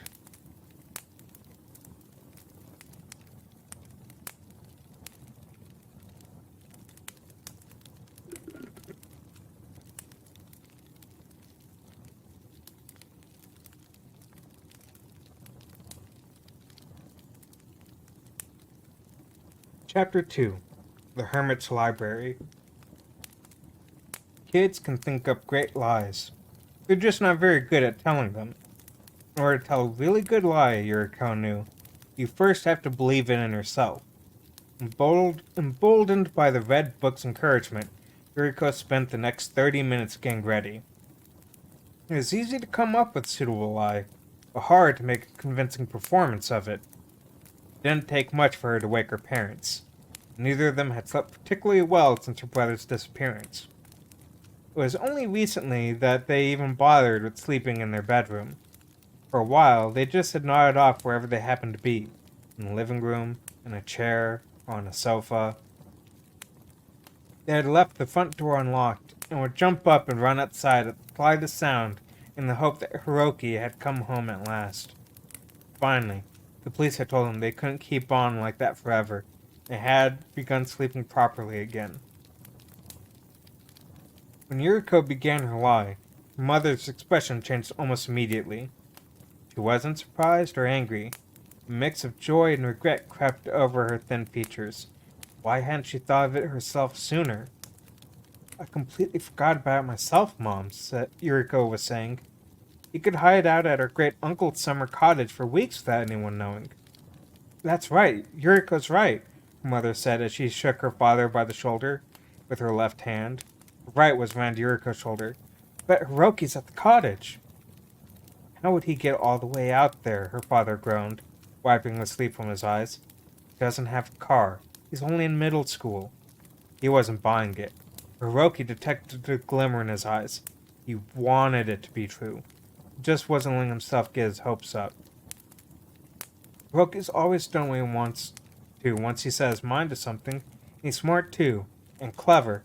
I'm sure there are lots of ways he could have gone out there. He could have hitchhiked. Her mom was sitting on the edge of the bed, ready to leave that very instant. Just wait, her father said. It's the middle of the night. Well, I can't just sit around here doing nothing, can you? What if he's out there? Don't we tell someone we're going? Who would we tell? The police? Dark cloud passed over her mother's face. Not if I have anything to say about it, she practically shouted. We're finding Hiroki ourselves, as a family. We can tell the police later. Gradually, her mother's enthusiasm nudged her father into action. It was the usual pattern of events whenever big things got decided in the Murasaki household. Fine, okay, we'll go. Yuriko. I'm going too. Of course, we have to take Yuriko, her mother agreed. I won't split up this family again, she added, the words catching in her throat. 45 minutes later, the 3 remaining members of the Murasaki household piled into the car and driven out into the quiet city streets. Packing had taken them all of 15 minutes. Father had to stop her mother before too long, as she packed a change of clothes for her brother, and food, and cold medicine in case he had caught a cold, and medicine for diarrhea. The remaining half hour they had spent figuring out the exact address of the cottage and how they would get there. They had only been to her great-uncle's place once. They hadn't thought they would have a reason to go back. When her great-uncle had died, the family had decided to leave the handling of his affairs to the lawyers. So her father couldn't remember where he had stashed the year-old memo with the cottage's address on it. At first, he couldn't find it. He'd suggested they call his father to find out. Yuriko's mother refused. She didn't want to have to explain to him why they wanted to know. Probably call the police. I know he would, she said. Yuriko's grandparents on her father's side of the family had always been cold to Hiroki, she explained. When her father started defending them, Yuriko had to butt in to stop them. In the end, it was Yuriko who found the memo tucked away in one of her mother's many places where she was in the habit of keeping things for just in case. Her parents sat in the front. Whenever they went out someplace in the car, brother always sat behind the driver's seat. She would sit behind the passenger seat. Now it's just her in the back seat. On her knees, she carried a pink backpack, inside of which was the red book. Good work, little miss. Yuriko struck her right hand into the top of the book bag and laid her palm across the book's cover. She could hear his voice like she had in Hiroki's room. You know, she aimed her thoughts towards the book. When I was telling them, I started believing it myself. I really started to think maybe he was out there in the cottage. Unfortunately, that's impossible, the book said. Your brother's disappearance has left a hole in you. I know, but don't fill it with empty hope. What matters now is whether my friends are still there in the cottage or not. What do you mean? You said that's where they were. Try asking your father. Ask if any of his relatives came to the cottage and did something with the books. Yuriko pulled her hand out of her backpack. She leaned forward.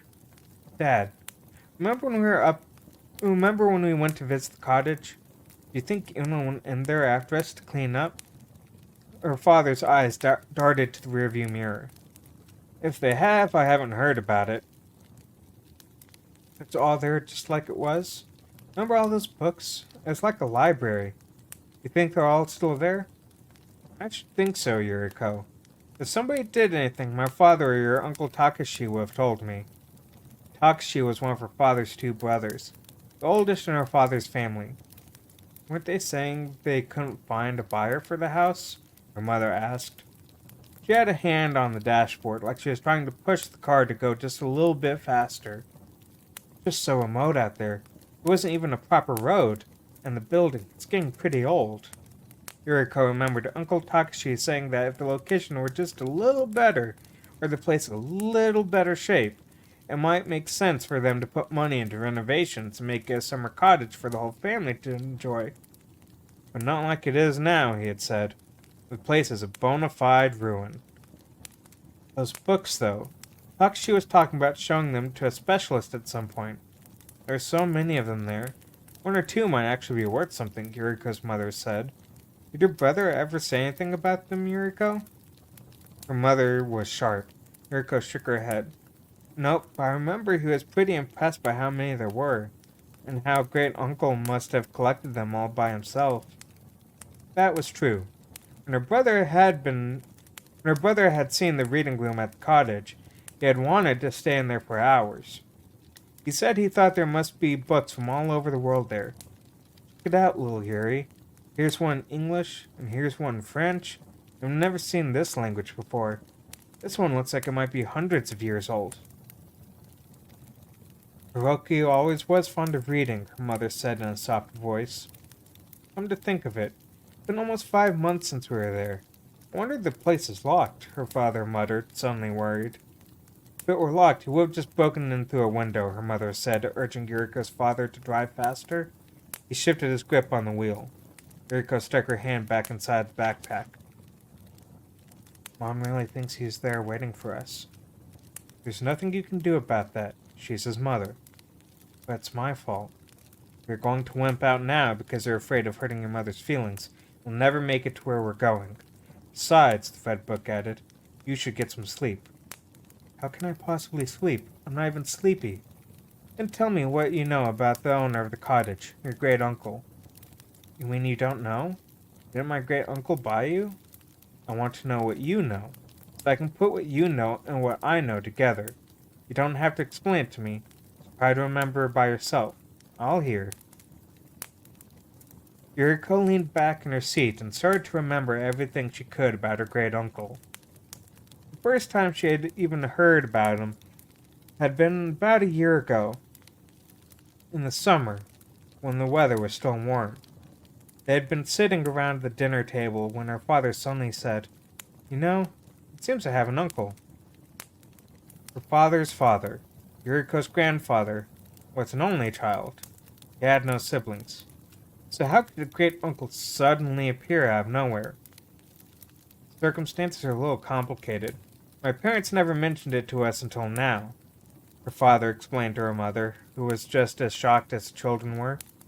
Apparently, from the time Yuriko's grandfather was in 4th grade to the time he was in 11th grade, he had an adopted brother. He was the son of a man who had helped out my father's father at work. Though Yuriko's father had made the announcement to everyone at the table, when it came to talking about the details, he spoke only to her mother. As it always was with talk between adults, Yuriko couldn't follow a lot of what he was saying. Her brother just kept eating like he wasn't particularly interested. Yuriko knew he was listening because when she saw him a glance to ask what her father was saying, to ask what something her father was saying meant, he would give her a "you don't need to understand" look back. "If you really need to know, I'll tell you later." And that was all kinds of trouble, her father was saying. The child had been passed from relative to relative. No one wanted the burden, so in the end it came to my grandfather, begging him to adopt. He had a reputation for his generosity, I guess. Her mother started asking lots of questions. Was the child legitimate? Yes, whatever that meant. And the mother, she ran off, saying she couldn't raise the child alone. Questions went on, but Yuriko quickly lost track of who had done what, to whom, and why. How old was he when they adopted him? She finally managed to ask during a lull in the conversation. Just a year younger than my father. They were like brothers then. Had everything gone well? Yes. But everything hadn't gone well. The adopted brother hadn't been a very good fit for the Murasaki family. Though I suppose it was a better place for him than anywhere else. It didn't make it for several years, after all. Poor child, her mother had said. Apparently, the adopted brother and Yuriko's grandfather had never gotten along. The grandfather put him through school, her father said. But he quit as soon as he got to high school. He left home soon after. The adoption hadn't been formal. There's no certificates or papers to deal with. The boy had simply disappeared. My grandfather was pretty put out for a while. I think he expected the kid to be a little more grateful. My grandmother was sick with worry about it, but there was not much either of them could do in the end. Yuriko's grandfather had completely forgotten about his adopted brother by the time he was an adult. Pretty soon he was a father in his own right, and then a grandfather. His own parents were long gone by then. The adopted brother's name was Ichiro Minochi. Minochi because he had never officially taken the Murasaki name. What an unusual name. His mother's maiden name, apparently. And Ichiro Minochi had died. Happened last month, her father had told them. The lawyer they put in charge of managing his affairs contacted me. That was the first I'd heard of any of it. Ichiro Minochi had left a will specifying that part of his estate was to go to the Murasaki family, who had taken care of him when he was a child. His estate? Was he rich? Yuriko's mother had asked, eyes wide, chopping stick still in her mouth. He had some luck with the stock market. Was an investor in some standing, it sounds like. Never know where life is going to lead, do you? He had no family, and I don't think he ever graduated from high school. But here's the success story. Except Ichiro Minochi had died alone, with no family or relations. The bulk of his estate had been earmarked for a charity. My dad was sure impressed when he heard. Said he wished his parents were still alive. He'd have been happy to hear that Ichiro made something of himself. Do we just get the money? What about taxes? I've heard about people getting an inheritance and ending up owing more than they get, her mother had said. Don't worry about that. The lawyer's taking care of everything. We'll only receive what we're actually due. Wait, but we won't get it, will we? Doesn't it go to your father? Yuriko's father had laughed. Yeah, but that just means it will be mine and my brother's before long. It wasn't about a month later that Uncle Takashi paid them a visit. Why, you two sure have grown. How's baseball coming, Hiroki? Hitting any home runs? Her uncle and her father had talked together for a while. She remembered her father hadn't looked pleased. Oh well, Guess it was too much to hope for, she had overheard her father saying. That's what Dad told me, her uncle had said. No such thing as a free lunch after all, eh? According to the lawyers, after the paperwork was finished and taxes were paid, all the Murasaki family was due for their inheritance was an old cottage up in the mountains north of Tokyo. It was a summer cottage, but apparently Mr. Minochi spent most of his time there. That's where he died? No, he died on some trip in Paris. Yuriko's great-uncle had passed away in a used bookshop along the River Seine. He had just keeled over between two stacks of books and was dead before the owner even had time to call an ambulance. The cause of death was a heart attack. His heart had been giving him trouble from before. Guess that's why he took the trouble to draw up a will. He had been to Paris several times, it seemed, and many other places around the world. Makes sense, seeing as how he was living alone with money to burn. When he wasn't out traveling, he was holed up in that cottage. Didn't much care for other people. No friends or even acquaintances, really. The only person he had talked to in the last 2 years was his lawyer, and that's only because he had to, most likely. The lawyer said he hadn't so much as gone out for a drink in all the time he knew him. Yuriko's great-uncle had been a rich hermit. That's how Mr. Minochi introduced himself, the lawyer had said. So his only hobby was traveling abroad? No, actually. Their trips were merely a means to an end. His real hobby was books. Books and more books. Old ones. He had gone around the world visiting used bookstores. When he found something he liked, he bought it. Money was no object. He spent money like it was water, Uncle Takashi said. He bought and bought and bought some more. Apparently he had 3 other houses besides this cottage just to store his finds. But those he didn't leave to Dad. The cottage, too, had been left filled with books, the ones the great-uncle had loved best. Uncle Takashi had said he was going to go check the place out. Dad's not really interested now that there's no money involved. Said he wanted me to deal with it. Well, thanks, then, her father had said. Hey, even if the place is a little run down, if it looks usable, we should all share it. Could be a great place to get together in the summer and do barbecues. If he was rich, he might have some nice furniture, her mother had said then. Be sure you take a look. Your wish is my command, her uncle had replied. Uncle Takashi contacted them about the place several times after that. Each report only dampened hopes further. The cottage wasn't just old. It was a miracle the place was still standing. There was hardly any furniture, and most of the rooms were filled with junk. To say her great-uncle hadn't ever hired a maid would be an understatement. It wasn't even clear how he had lived there by himself.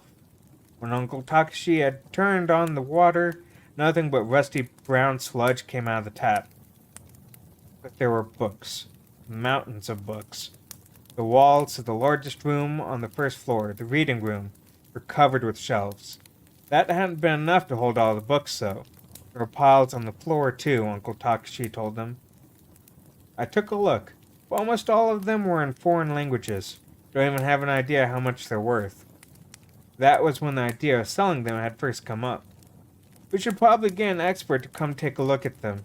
I just wish the location were a little better. It's not even a vacation home spot. Just a house sitting by itself in the middle of nowhere. Nothing around at all.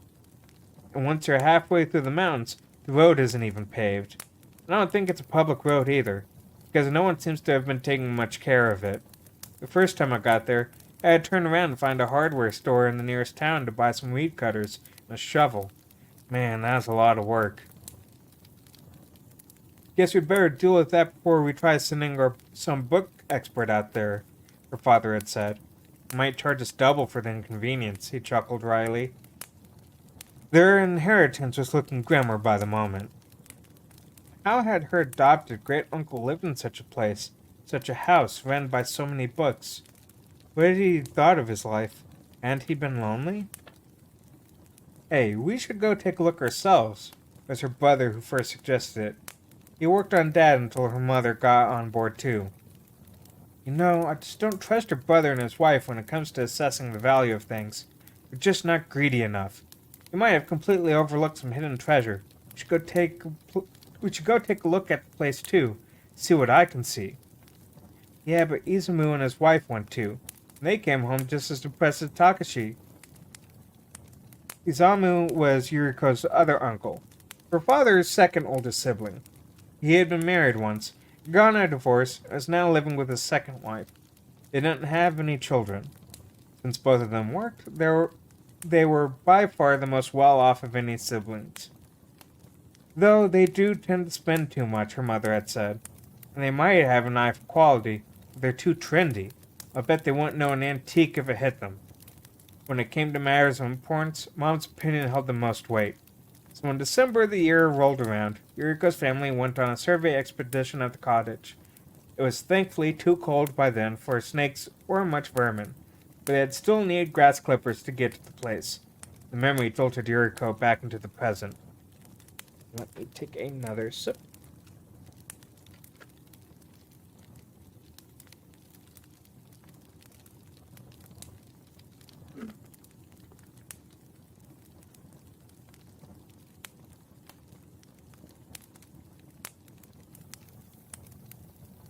You think we'll be able to get through on the road? She asked her parents in the front seat. I hope it's not totally overgrown already. Don't worry, her father replied. Still have your uncle's clippers in my trunk from the last time we went. Good memory, he added.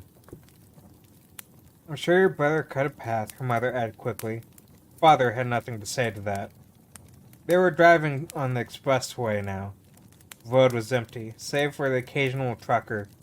For a while, they were driving alongside a truck with pictures of all kinds of fish on the side, so it left on the next exit ramp. Red Book's book tour. Sounds like my friends are still in the cottage. Yeah, we're in luck. I remember the one your father called Takashi, who was in the reading room, his wife too, but no children were with them. Uncle Takashi had kids, Yuriko's cousins.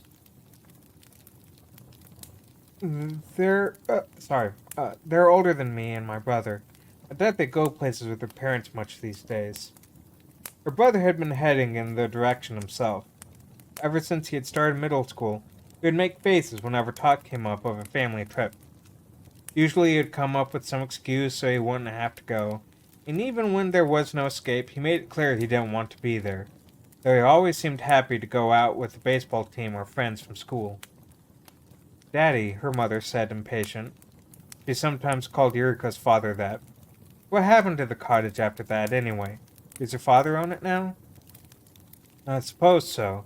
I lost interest myself. And the paperwork is all done? I think so. That's good.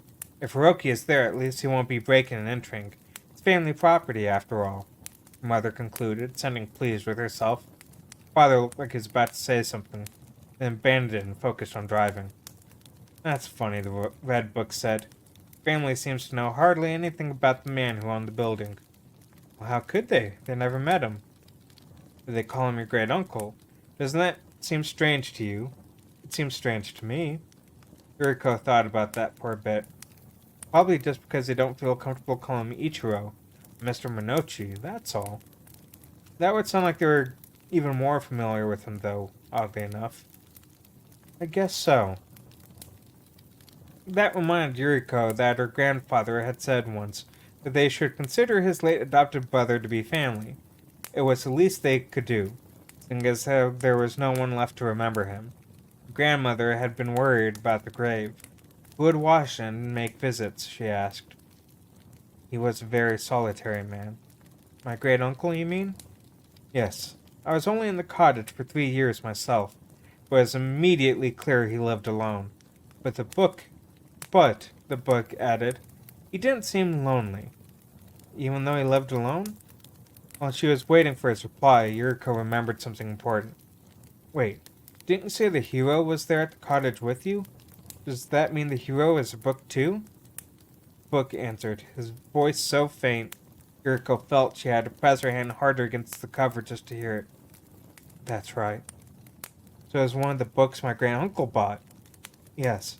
I don't know where he got it. That's what you want to know. So one of my family members probably does. And how did my great uncle manage to escape it? How come the hero didn't take him? They had left the expressway and were now on a city street. under the light of street lamps and shop signs. Though they were indistinguishable from the night sky now, Yuriko knew they were surrounded by little hills, and in the distance, mountains. The little building indicators on the car's GPS screen have grown few and far between. It's difficult to explain. This was hardly a surprise for Yuriko by now. See, what we call the hero isn't even in this circle. It's another place, imprisoned. A police car pulled out of the side street, turned toward them, and passed by. Yuriko saw the officer in the passenger seat craning his neck to look inside their car. Father drove smoothly. Mother didn't even seem to notice the police. Her eyes were fixed on the road ahead, like she could already see the cottage in the mountains before them. Her son huddled in a dark room, only a flashlight or a candle for light, an old blanket or a jacket draped over his shoulders. The hero has a power other books lack, and the copies of the hero that exist here in your circle act as a conduit for that power. They're not the hero itself, but they're part of the hero, in a manner of speaking.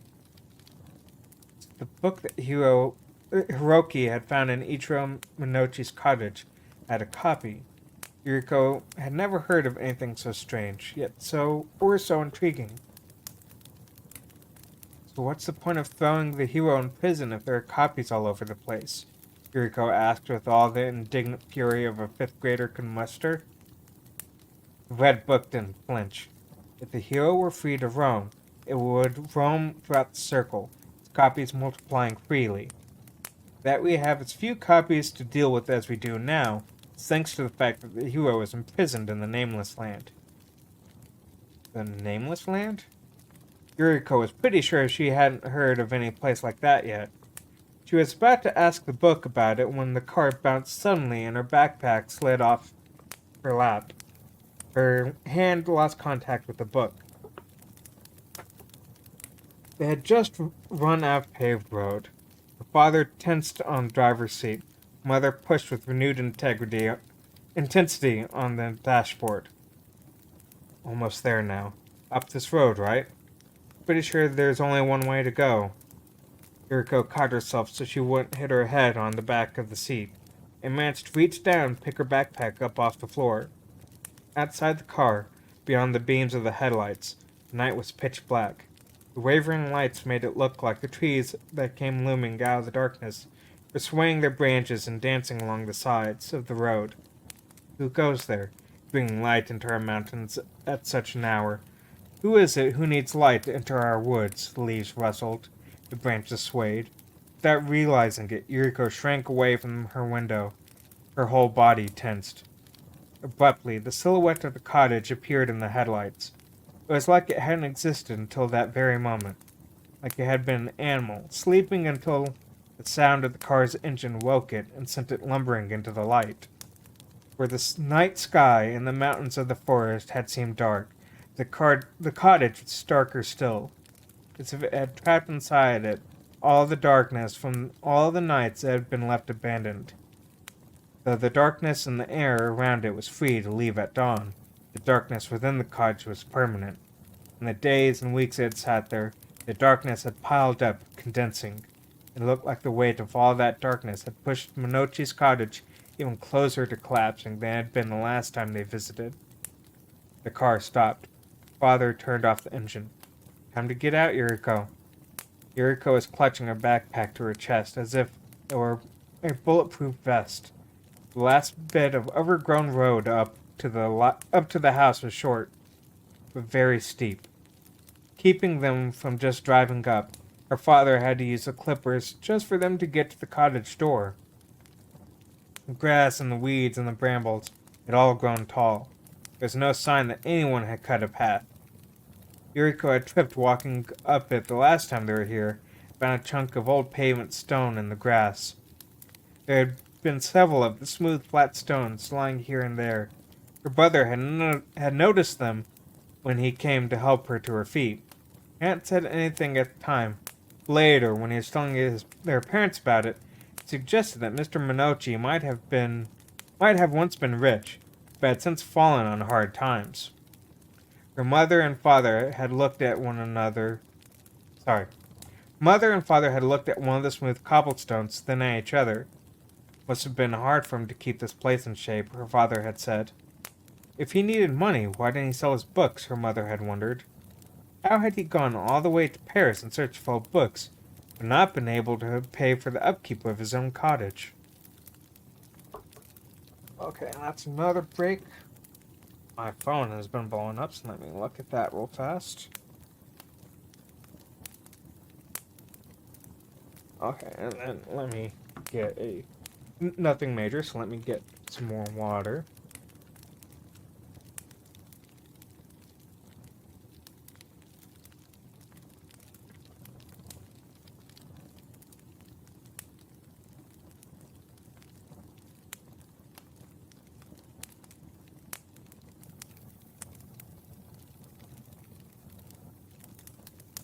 Hiroki! Hiroki! Yuriko's mother called as she waved her flashlight around and tried to push past her husband. Hey, watch it. I don't want to catch your hand with this thing, father warned, swinging the cutter, but it seemed like her mother couldn't even hear him. No matter how many times her mother called, nothing stirred. She searched, looking for some light that wasn't there. It seemed to Yuriko that her mother's eyes burned with an intensity so bright she half expected them to reflect in the windows. But the windows were dark. The front door was locked, with more than just an ordinary lock. Someone had attached a light green-colored metallic plate to the door and the frame just above the knob, from which hung a large padlock. Both looked brand new, like someone had slapped them on by magic just moments before. Who did this? The lawyer? Your brother? Mother asked, panic. How should I know? Her father snapped. Get a handle on yourself, Yoshiko, he said, grabbing her by the shoulder and shaking her. Her eyes seemed to lose their focus. The burning intensity in them went dull. The hand gripped the flashlight, lowered to her side. In the end, they decided to break in through one of the windows on the first floor. Her father cut his wrist a little when he reached in through the broken pane to undo the crescent-shaped lock on the window frame. Yuriko, with her small size and light weight, had the easiest time getting through the window once it was open. Inside, the place smelled like dust. The darkness pressed in on her. Yuriko sneezed and had to press her face into her backpack to snap. Hiroki! Hiroki! Her father and mother moved through the cottage, shining flashlights into every corner. Yuriko heard the red book whisper to her where it touched the tip of her nose through the thin fabric of her backpack. Little miss, the reading room. The only light Yuriko had was a tiny pencil flashlight, the kind you got for free when you bought something else. She had to skid to the tips of her shoes along the floor. She had to skid the tip of her shoes across the floor as she walked, in order not to trip on something. She was glad she hadn't taken off her shoes. Lots of stuff scattered around on the floor, so she repeatedly trampled over unseen objects as she walked. In the next room, she pushed the red book out of her backpack. She pulled the red book out of her backpack and held it to her chest with one hand, and dropped the backpack on the floor. Go right here, down the hall. Her memories for her last visit to the place came slowly drifting back to her. The large room ahead would be the reading room, just through that door. The doorknob turned easily, and the door opened toward her. A light breeze blew past, wafting through her hair as she stepped through. Even though it should have been as dark as pitch in the room, you could clearly see the books lining the walls, well outside the tiny circle of light cast by her pencil light. They're shining. The books in the room were shining, glittering faintly like stars in the sky, winking and blinking, each of them in a slightly different shade. There was white, yellow, blue, gold, purple. Faint light was coming from the red book clutched to her chest now, too. The glow reached up to her chin. Aju? It is Aju! Aju came back! The voices rained down on her from the walls and the ceiling. She almost jumped when she heard a voice coming up from near her feet. Welcome back, Aju. Yuriko turned to run, when the red book in her arms flared even brighter, giving off a warm light. "It's okay, little miss," the book said. "Don't be frightened. They're my friends." "You mean those voices are all coming from books?" Lit by the glimmering light of the countless books surrounded in her reading room, Yuriko felt like she was watching a show in a planetarium. "Who is this child, Aju? Why did you bring a child here?" "I'm not even touching them," Yuriko thought. "How can I hear them all talking so clearly?" "Because you stand within the boundaries of a sanctuary we created, little miss," the red book told her gently. "You don't have to hold me quite so hard to talk to me anymore, by the way. You must be exhausted. Have a seat. We finally made it." Bewildered by all this, Yuriko couldn't move for several moments. Books felt silent, waiting to see what she did next. In their light, she spotted a small stepladder on the floor by her right foot. Great uncle must have used it to reach the books on the higher shelves. The ladder had 3 steps on it, though the second step was mostly occupied by a teetering pile of books. Yuriko sat on the lower step, taking care not to lean too far back. The red book she put on her lap, unwilling to lose contact with it just yet. "I need a spell, if you would," the red book was saying to his friends. "The child's parents came here with her. Just then, Yuriko heard a beautiful voice singing from the bookshelf, just by the door. It was only a snippet of a refrain, no words, just humming. Suddenly, she could no longer hear her parents moving through the cottage. The cries of Hiroki didn't just trail off, they stopped cold. Yuriko jumped to her feet. "What'd you do? You did something to my parents, didn't you?" "Oh, hey, Nightbug, how's it going?" "Yeah, I am happy with how that came out. Uh, I think it has created a nice cozy vibe, even though the book did start off with stabbing. But hey, how's it going?" She dropped the red book on the floor and made for the doorway. The door slammed shut before her eyes. "It's all right, little miss," the red book said, chuckling from where it lay on the floor. They're just taking a little rest, that's all. You won't want them to worry while you're talking with us, would you?" Yuriko grabbed the doorknob. It rattled in her hand but wouldn't turn. The door was frozen shut. "Really? They're just asleep or something? That's all?" "Of course." "How could you do that? How did you make them sleep?" "Books have the power to lead people into dreams," the red book explained. "You've fallen asleep while reading a book before, haven't you?" In fact, she had fallen asleep several times at her desk while facing a particularly boring textbook. "I don't fall asleep if it's interesting," she said, pouting, though she realized that didn't exactly counter his argument. "Who is the child, Aju?" a voice asked from behind and above Yuriko, up near the ceiling. "She is the sister of the one who took the Book of Elam," the red book answered. Yuriko realized she could tell the red book's voice apart from the others. Each of the book's voices were slightly different, just like people. Yuriko rarely returned to the stepladder. She couldn't see where the red book had landed among all the scattered shimmering volumes on the floor. "Little miss, turn off the device in your hand. Its light is harsh to us." Yuriko didn't see any point in protesting now. She did as she was told. When the light flickered off, she inhaled deeply, getting dust in her nose, which made her sneeze. Moving her feet to keep her balance, she stepped on something on the floor. When she looked by the light of the books, she saw it was a piece of cloth. She reached down to move it so she wouldn't step on it again, found it velvety and smooth and velvety to the touch and surprisingly heavy. "You know what has happened, don't you, Aju?" Around her, the books began to talk to each other. "I know. This child's brother touched the Book of Elam. His name is Hiroki. Hiroki was a vessel. Thus he was possessed." The red book's voice sounded earnest and full of regret.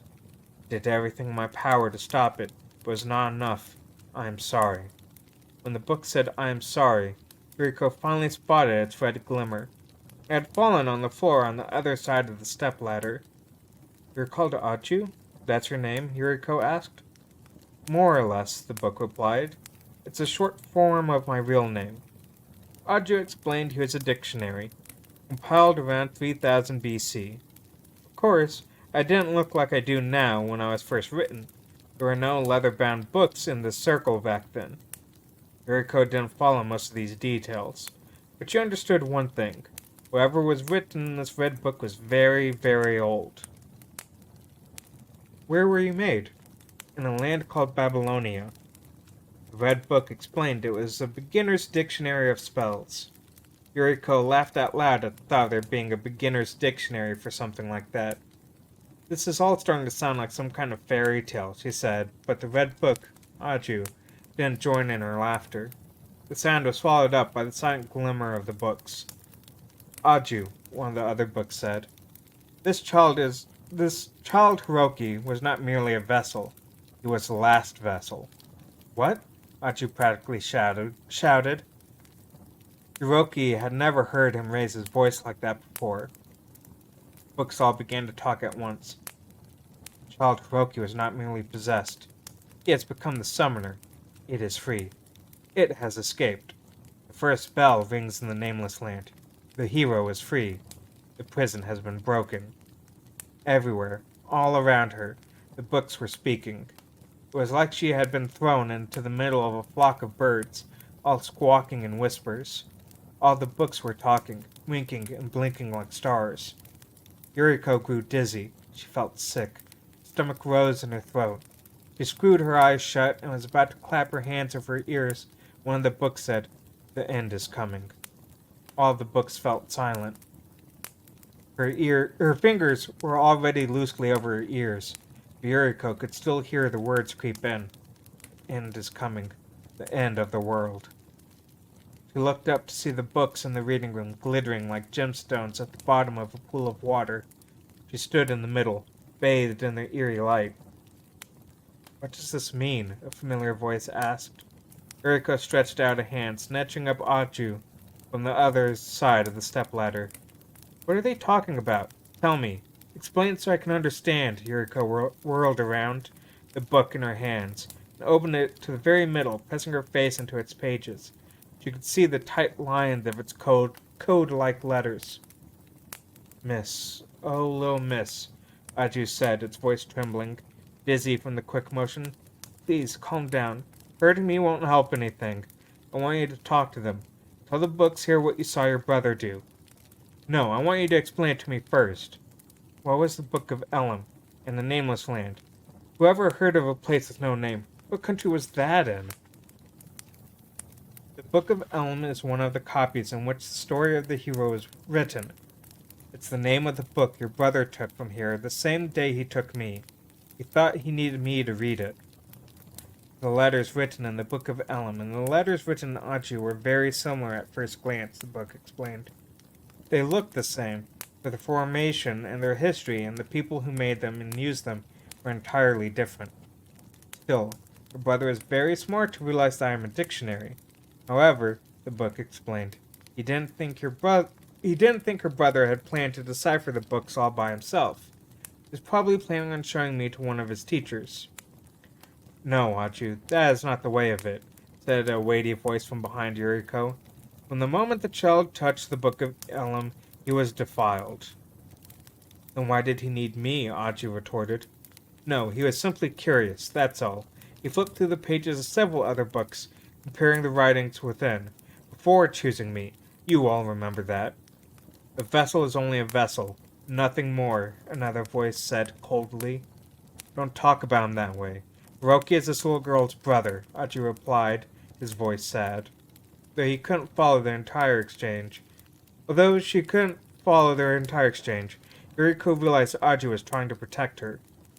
She lifted her eyes, facing the books in the room. My brother. She thought she could feel the books turning toward her, listening. At school Then Yuriko told them. She told them about her brother Hiroki. She told them what kind of person he was, what he liked to do, about what happened at school. She then told them about coming home early from school and her mother crying, what her parents talked about in the car on the way to the cottage, and everything else she could think of. She jumped back and forward in her story, while everything was so tangled she was sure she wasn't making any sense. But the books listened to every word. My brother doesn't fight with his friends like that.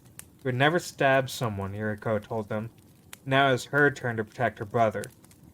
Aji told me my brother had been possessed by an evil book. The book he took from this room. The Book of Elam, was it?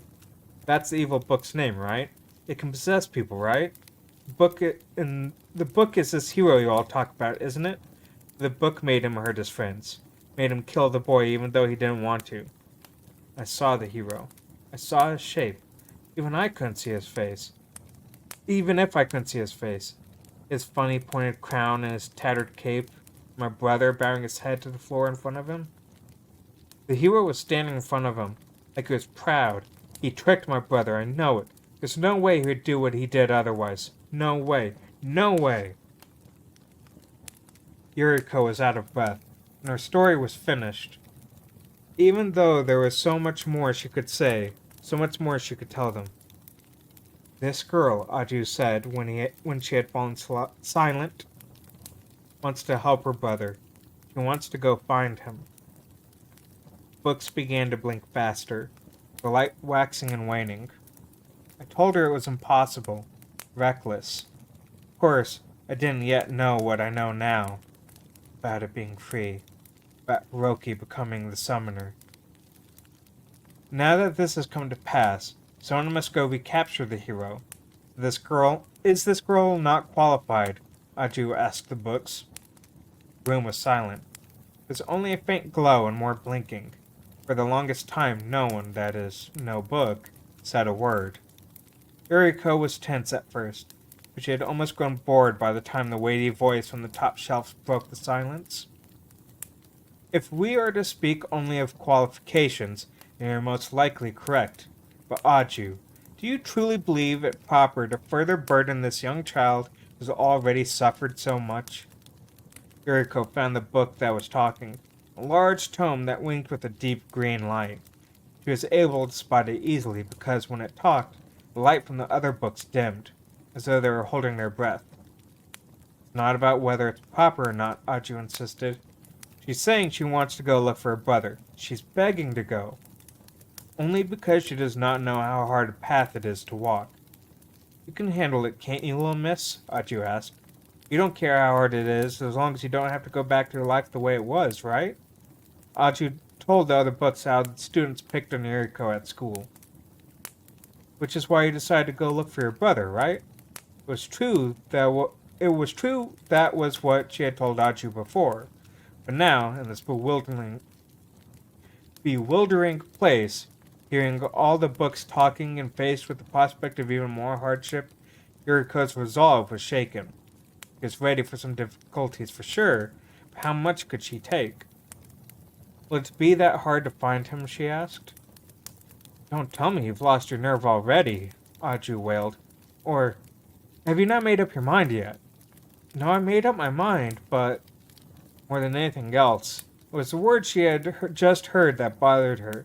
The end is coming. That sounded hundreds of times more important than a missing middle school student, even if that student was her brother. She couldn't just pretend she hadn't heard it. Be quiet a moment, Aju, the dark green book commanded. Child, tell us your name. Yuriko. It's Yuriko, she answered, looking up at the dark green glimmer high on the shelf.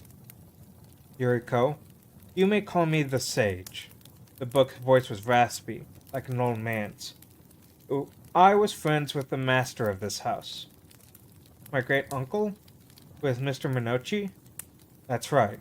There are many here who have sat upon this shelf far longer than I, but none were as close to him as I was. Then the sage asked what had become of Minochi. You mean you don't know? It has been a long time since he left us. Too long for one of his regular trips. You must tell me, has Minochi died? He has died, hasn't he? Yuriko nodded. She told the books about the used bookstore in Paris and the heart attack. It is as I feared, then. But, Yuriko said, I've been here to this cottage since then. So I have my and so I have my aunts and uncles. Did no one talk about Mr. Minochi dying? I did notice the people visiting. They were, sur- they were surprised to find all this here, I recall. They spoke little of Minochi, and as he was not one with many connections in this world, thought perhaps he was merely feigning death for the sake of solitude somewhere. And yet now I hear he has truly died. Yuriko detected genuine sadness in the sage's voice. Minochi and I had a falling out. I believe that's why he departed to Paris. People and books can fight with each other. Yuriko supposed that was possible with books like the ones here. I could not fulfill Minochi's wishes. He had an impossible wish to begin with. Over the years I was here, I tried to explain this to Minochi, to convince him, but he did not accept my reasoning. He grew angry with me, denying what I had to say. He went on that trip to find another sage to replace me. Yuriko wondered what kind of wish her great uncle, a rich hermit who collected old books, might have had. Minochi searched for a way to raise the dead. Even despite her amazement at everything that had happened up to this point, Yuriko found herself surprised anew. Dead? Who? A woman who was important to him. The only woman who ever was. She died a long time ago. Ichiro Minochi had lived a solitary life, but there had been a woman. I wonder if he truly loved her. And he bought all these books just searching for that? Yes, he did. He believed that if he could only collect all the knowledge there is in this world, he would find a way to raise the dead. Yuriko looked over the countless blinking lights there in the dark room. It was a tremendous collection of knowledge. I told Minochi his efforts were in vain.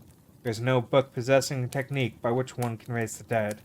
Certainly not the way for which he searched.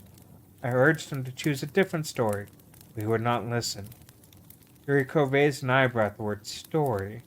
Even to a young girl, the way the book had used the word seemed strange. Didn't he mean way? Or path? Or even spell? Story? He meant it as a question, but the sage did not explain himself. His light wavered slightly. Yuriko, the sage said, compared to me, Aju is as young as you. I can appreciate why he seeks to support you, but he is inexperienced and has brought you here without giving you sufficient knowledge. That's not true, Aju said. I'm no youth, so don't treat me as if I were. Apparently, books could also fight amongst themselves. Still, it is clear you have confused this child Yuriko. Aju sighed, but said nothing. Mr. Sage, please don't be angry with Aju. He was there for me when I needed him. He let me know that I wasn't all alone. Yuriko didn't know what she would have done after getting picked on at school if the Red Book hadn't talked to her. And I will scold him no further, the old book said gently. Thanks, Yuriko whispered and smiled. She remembered she was speaking to someone very old and wise. She said, thank you very much, sir.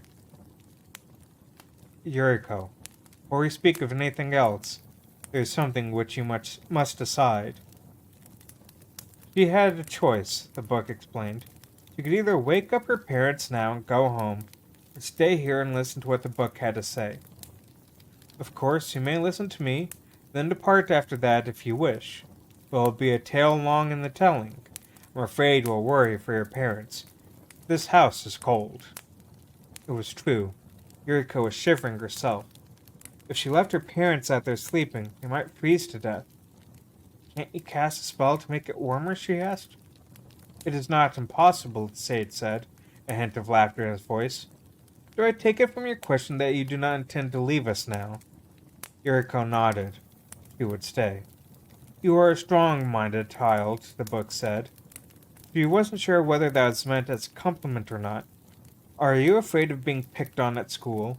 Being picked on so frightening? Well, yes. But more than that, Mr. Sage, I'm curious, Yuriko said. It's amazing just being able to talk to a book. I've learned so much from Aju already. I feel like I've only heard a tiny part of the whole story. Then she thought she heard the sage sigh. Curiosity? Yes, the desire for knowledge. You have your brother's eyes. Yuriko's heart tightened. Then it leaped. I'm like my brother? The sage called to one of the other books, which replied in turn by singing another song, a spell to warm the cottage. This song was slightly longer than the one for sleep, with a different melody entirely. Moments later, Yuriko felt warm air rising from the floor. Looks magic. Real magic. Not wanting to let on how amazing she found all this, all Yuriko said to the books was a polite "Thank you, that's great," and she sat back down on the stepladder. First, the sage said, I'll speak of the hero. Of all the stories in your circle, the sage explained to Yuriko, the most beautiful and treasured is the story called The Hero. That sounds more like the heroes I've read about, Yuriko said. But the hero is no person, Yuriko. It is a story. But consider a person's life, the sage continued over her objection. No matter what great deeds they might have accomplished, they were merely creating a reality, nothing more.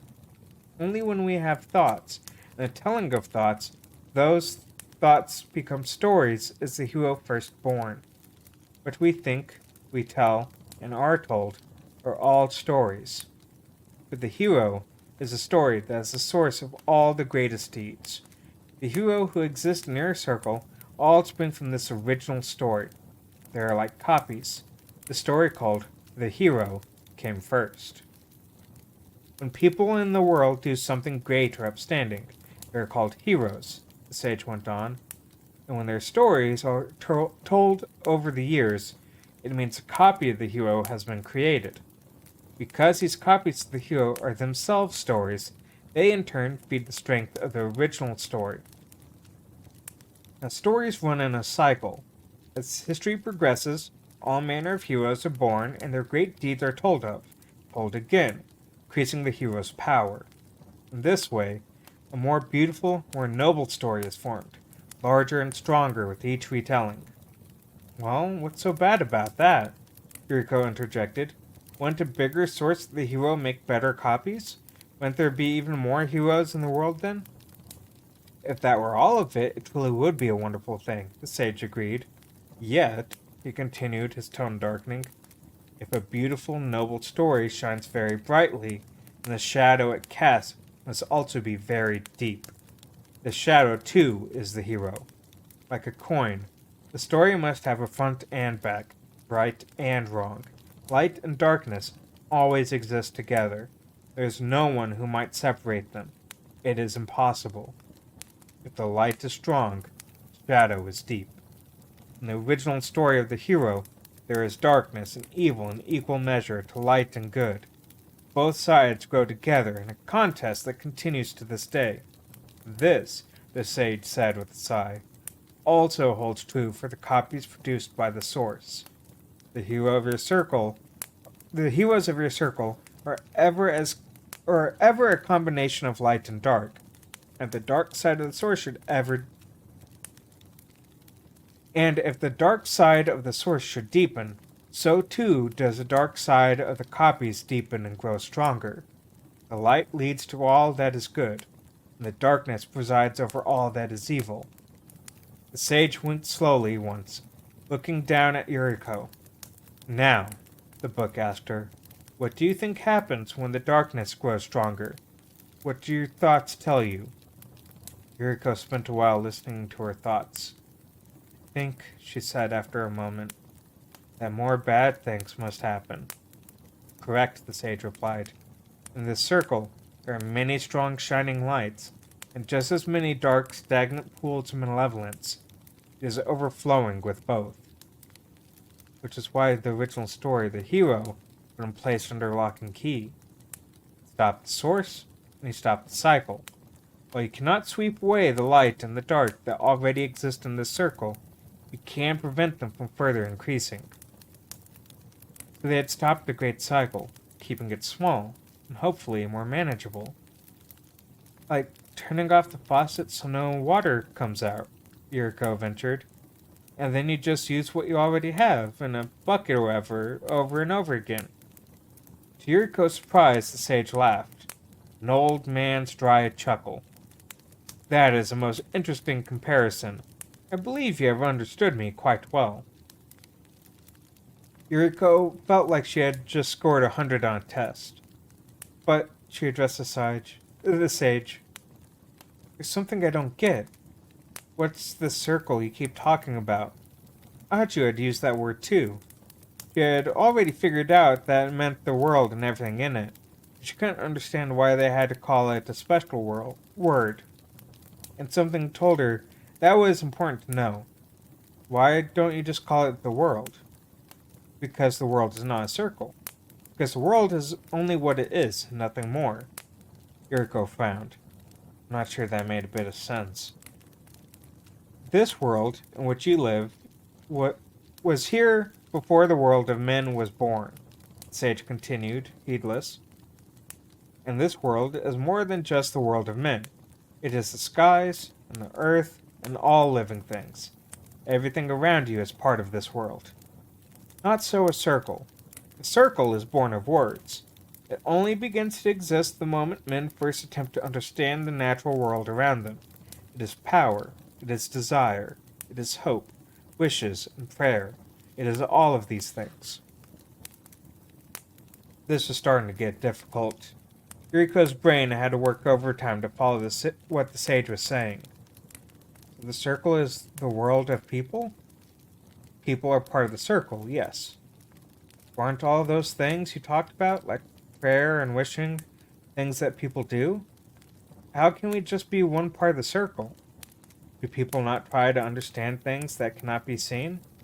Some of these things are far larger than the world of men. That is why the circle, Yuriko, is much vaster than anything you can experience directly. Your circle in particular has grown much larger than your world. The world as only what it is. The circle had grown even larger than the world it was trying to understand? It is within this circle that stories cycle, you see, Sage concluded. Okay, that's it. I give up. Yuriko raised her hands in defeat. I'm sorry, I just don't get it. That is to be expected, the sage said, still gentle. She had half expected a scolding. You are still young. What you must do now is listen. Knowing that someday you will understand is enough. So that was her homework. This was starting to feel like school. Tell me, are there not others who live in your world? Creatures other than man? You mean animals, like cats and dogs? Yuriko had always been fond of cats, but her brother was decidedly a dog person. The memory of an argument flashed across Yuriko's mind. It's gotta be a dog, her brother had said, putting his foot down. Couldn't even get him to budge on his position, a rare thing between them. That's right, Sage said, snapping her out of her reverie. Now, do dogs and cats tell stories? Do they attempt to understand the world as you do? I think they do not. Dogs and cats all live in this world, yet they do not create the circle. But there are lots of stories about dogs and cats. Sometimes they're even the heroes of stories. Yet these stories do not belong to them. These are stories created by people in an attempt to understand their companion animals. That circle does not belong to the dogs and cats. It belongs to you. Only people create stories. Only people tell them. Now, Yuriko, I would like you to consider something. Tell me, where do you think stories come from? That seems simple enough. Well, if people are the ones thinking up stories, then don't they come from inside us? Inside you? Where exactly inside you do you think that power to create stories lies? In our brains, Yuriko said, pointing to her head. Up here. Are you sure? Yuriko hesitated for a moment, then pointed to her chest. Okay, maybe they come from here, the heart. Yeah, that sounds right. The heart? You can point to this with your finger. Yeah, it's right here in my chest. Your heart is there. Surely. That's not merely an organ, a device for circulating blood through your body. Yuriko could feel her pulse beating now in the palms of her hands. All stories must have an origin, Yuriko. An origin born the moment the circle is born. When man first attempted to understand his world, all stories were born there. And from there, they flowed out into the circle. where their cycle began. An origin, a source, with a faucet on it. That doesn't make any sense. People think up stories, right? How could their origin be some other place? Their origins are in some other place. There are many origins, as many as there are people. Doesn't that mean the same thing? Yuriko accused the sage, jabbing a finger toward the shelf. Aren't they coming from people after all? There are many origins as there are people. There are as many origins as there are people, Sage continued, in a tone of voice that demanded silence. Yet they are all the same. There are many origins as there are people, but there is only one. That's because there is only one desire. Try to understand the world. For one circle, there need be only one origin. Now, Yuriko thought, he's deliberately not making any sense. The single origin lies in the Nameless Land. There it was at last. The Nameless Land. Yuriko looked up, determination on her face. She might not understand everything, but she wanted to get a few things straight at least. That is where all the stories are born, and the place to which all stories must return. This was also the place, Sage explained, where the great story known as the hero was imprisoned. The ones who guarded that prison were the Watchers, known to us as the Nameless Devout. Devout? The words sound familiar. Are they monks or something? There was a long pause before the sage replied. In form they appear to be, yes, but in truth there is no way to call them, for they have no name. The Nameless Devout is a convenience bestowed upon them by ones from the circle who visited the land. He must have thought they resembled the devout monks of religious order. Do they pray at a temple? No, for there are no gods in the Nameless Land, the sage said. Only the story which gives rise to all gods in there, along with the origins of the stories and the hero. Yuriko had wanted to ask more about the Nameless Land. Sage had already returned to the previous topic. As I said before, there are stories of the hero already flowing through the circle. They cycle and multiply, creating copies. The sage paused. I would speak to you of two things. The first is human memory. The second is human record. Do you understand the difference? She did, sort of, Yuriko nodded. Record and memory work together, augmenting each other. Sometimes records are created from memories. Sometimes memories serve to complete that which the records lack. Other times, records can sometimes create wholly new memories, even though there may be nothing worth remembering about them at all. Which is why, the sage told her, even if they turned off the faucet at the source, it was impossible to mop up all the stories that had already escaped. As long as the original story was imprisoned, the shadow did not darken too dangerously, nor could the light reach as far as it had when the hero was truly free. This, the sage explained, was a mechanism for maintaining peace within the circle. Yet it is the way with men that, no matter how much time one gives them, they cannot understand the simple yet vital truth, the sage lamented. Since time immemorial, men have searched for the hero. When the hero was imprisoned, they searched for it all the more. They dug, they looked, they sought to claim it. In this, the copies acted to guide them toward their originator. The copies were the books Aju had told her about, not the hero itself, but a part of the hero, possessing part of its influence. Some copies are about the hero, others are about the hero's deeds. Still others are the records left by those who encountered the hero. And the Book of Elim, Yuriko interrupted. What sort of thing is that supposed to be a copy of? The third kind. A record, and not a very good one. Yet enough of one to influence a child, the sage muttered, pain in his voice, as a book has only existed for 100 years. A young book, but for a young reader. Yuriko glanced at Aju, felt the red book return her glance. They too were a pair, the child and the young book. Through these copies, men glimpsed a part of the hero's power. They experienced a fragment of what the hero is. And it takes them. Of course, not all who touch the copies are so possessed. Nor to be possessed, one must have the necessary qualifications. These are the ones we call vessels. What about the summoner? How is he different from an ordinary vessel? Yuriko remembered someone had called Hiroki the last vessel. You are bright, Yuriko, but impatient, the sage scolded her. You must not jump ahead like this. One has to walk through the fields of knowledge to pick its flowers. Run, and you will miss the best blossoms.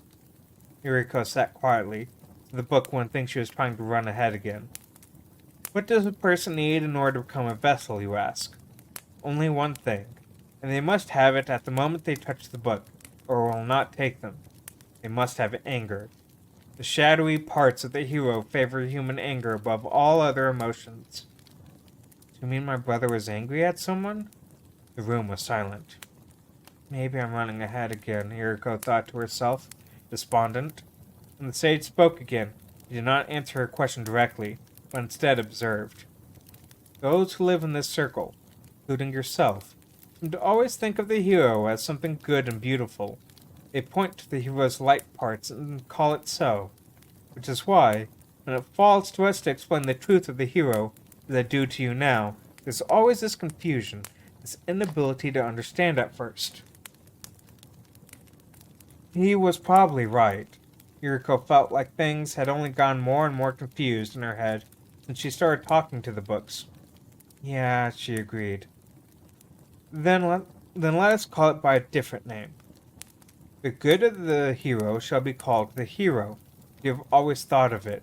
The dark side of the hero, which is evil, shall be called the King in Yellow. The King in Yellow? Next to her, Aji repeated the words, King in Yellow. Suddenly, an image sprang to Yuriko's head. The strange silhouette she had seen in Hiroki's room did have a crown like a king's and a cape. It had been too dark for her to see what color it was. A long while before you were born, more than a century ago, there was a weaver in this circle. That's a person who writes stories, Archer explained. You mean an author? Something like that. This weaver, his name was Chambers, got as close to the truth of the hero as a human being can get, Sage continued, and he wrote about it in a book titled The King in Yellow. It wasn't a novel, as Yuriko had expected. In the book, the weaver had described a play. Those who knew of the play shunned it, saying it would lead any who read it to their ruination. But while there were those who feared it, and rightly so, there were many others who sought it out. This King in Yellow book was another copy of the hero, right? Correct. One of the most powerful copies of all. Then she sensed that the sage was smiling. He was pleased with her. He's tough when he's scolding me, she thought. Sometimes he can be nice. That is why, when we talk about the darker side of the hero, we sometimes call it King in Yellow. Yuriko made a mental note of this. It certainly would be easier having two ways to talk about the hero, she could tell. Notice, Yuriko, that the hero changes its shape depending on who views it. In a sense, it becomes that for which they search. That is why the hero will not always appear as a king, nor will he always be shrouded in yellow. The hero appeared in royal regalia when you saw it because that is what your brother wished to see. Your brother must have felt that a cape and a crown were appropriate garb for something of great power. Yuriko thought back, trying to remember the comics and books and movies her brother liked. I think you're right, she told the sage. It was difficult for Yuriko to imagine some powerful person who didn't look like a king she had seen in Hiroki's room. He certainly wouldn't look like a prime minister. That would just be a regular old man in a suit. What about a general in uniform? No, the kings bring to mind much easier than that. Now that she thought about it, kings were everywhere. The picture books her mother used to read of them, and video games her brother always played. I think I get it, Yuriko said slowly. The King in Yellow is what made my brother do what he did. King in Yellow and its evil, terrible power. Now, Yuriko, I want you to consider something else for me. Imagine you are stripped of your freedom, locked in one place for an impossibly long time. What would you want the most? Yuriko didn't have to think about that one too hard. I would want to be free, she answered almost immediately. This, too, the King in Yellow wanted. Yet to become free, it needed more power. Power to break the bonds that held it. King in Yellow gets this power by using its copies throughout the circle to possess a vessel. Not even the Nameless Devout can prevent this from happening. Why not? Can they just gather up all the copies? All the copies in the entire circle? Sure. That would take an unimaginable amount of time. It'd be in vain. Why? Men hide the copies, the sage said, and make copies of the copies, over and over. Yuriko frowned. A wrinkle crossed her pale forehead as she sat there in the darkened reading room, surrounded by mountains of books. And can't you just pick up the hero wherever it is? Not just turn off the faucet, but like, pick up all the water in the bucket with it. There was a pause. Then the sage replied, his tone soft again. That would mean taking all the good that the hero had done out of the circle as well. Then can't you just collect the bad ones? What is good and what is evil? Where do you draw the line between the two? Now Yuriko was getting a little upset. I'm just in 5th grade, you know. They haven't taught us difficult things like that yet. There are some who, even though they may touch a copy, do not become vessels. Some who are entranced by a copy, and yet do good by it. Others realize the danger that a copy represents and roam the world, seeking to find them and hide them away. Yuriko looked at Aju, hoping he could make some sense out of this. But her friend was silent. The red book had eyes. They were looking away. In any case, the sage was saying, it is impossible to stop the stories from cycling through the circle. What did I tell you at the beginning? The circle and the story are one. Lose the story, and the circle will disappear. Put it another way, I mean that all culture and civilization would vanish from the world. Leaving only the world as it is, with people living as animals. Once she figured it out, Yuriko agreed that sounded like a very bad thing. The King in Yellow gathers power through its copies, the sage continued, and so it has for a very long time. One vessel leaves, and another appears to take its place. All of them work to give more power to the King in Yellow. What kind of work? What do you think? To be honest, Yuriko was having trouble thinking of anything. Her heart and her head were so full of thoughts and emotions, tugging her this way and that, she was having trouble picking one to follow. Anger rose in her. Then just as quickly, leaving her feeling like she wanted to cry, she was exhausted. From behind her, another book said something in a soft, sweet, feminine voice. Yukiko turned around. What was that? Could you say that again? Battle, the voice said. Conflict. War, thought Yukiko. She means war. You mean the people who the King in Yellow possess want to start wars? Yukiko asked loudly, looking between the deep green glow of the sage and the faint purple light of the book with the soft, sweet voice. There are many wars now in your circle, the sage pointed out. Not in Japan. It said in your circle. Yukiko knew that much. It was in the newspapers and on the nightly news. And by conflict, I did not mean only wars, the feminine voice said. People take lives. They fight with other people. All of these are forms of conflict. So are crimes conflict too, like murder? They are, the female voice said, trembling with sorrow. There is conflict even in the taking of a single life. Like Hiroki had done when he stabbed a boy to death and wounded another. Whenever a vessel creates conflict, the sage said, the King in Yellow's power increases. It grows over years, decades, centuries, till it has enough to break free, enough power to destroy an entire planet. To generate such power took a very long time, the sage explained, and a very great number of vessels were used and discarded along the way. No matter how high the tower, if you continue to climb, eventually you will reach the top. No matter how deep the chasm, if it keeps raining, it will eventually fill to the brim. Yuriko finally understood. The last vessel was the one who gave the King in Yellow the final bit of power it needed to break its bonds. Yes, that is the last vessel, the Summoner. When its bonds are broken, and it is free, the King in Yellow borrows this last vessel's body and it might that. Sorry. Yes, that is the last vessel, the Summoner. And when its bonds are broken and is free, the King in Yellow borrows this last vessel's body that it might manifest itself within the circle. Your brother, the sage said softly, has become the King in Yellow. Yuriko buried her face in her hands. Her body was trembling, even in the magical warmth of the reading room. So, Hiroki, all around her the books winked and blinked, many shades of color covering her like a blanket, protecting her. Where is he? If he's in the circle, does that mean he's here in this world? No one answered. You mean you don't know? Yuriko asked with a sigh of despair. You have no idea? Not even a hint? I'm sorry, the sweet, feminine voice whispered. We cannot be sure the King in Yellow still uses your brother's form, the sage said quietly. As the last vessel, the boy may already have been consumed. You didn't have to tell her that, Aju protested. Think of the poor girl.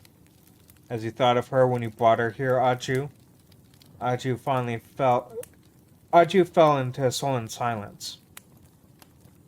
You asked about a hint, the sage said. A hint we do not have, but I know where you can find one. Yuriko looked up so quickly her ponytail made an audible slap against her back.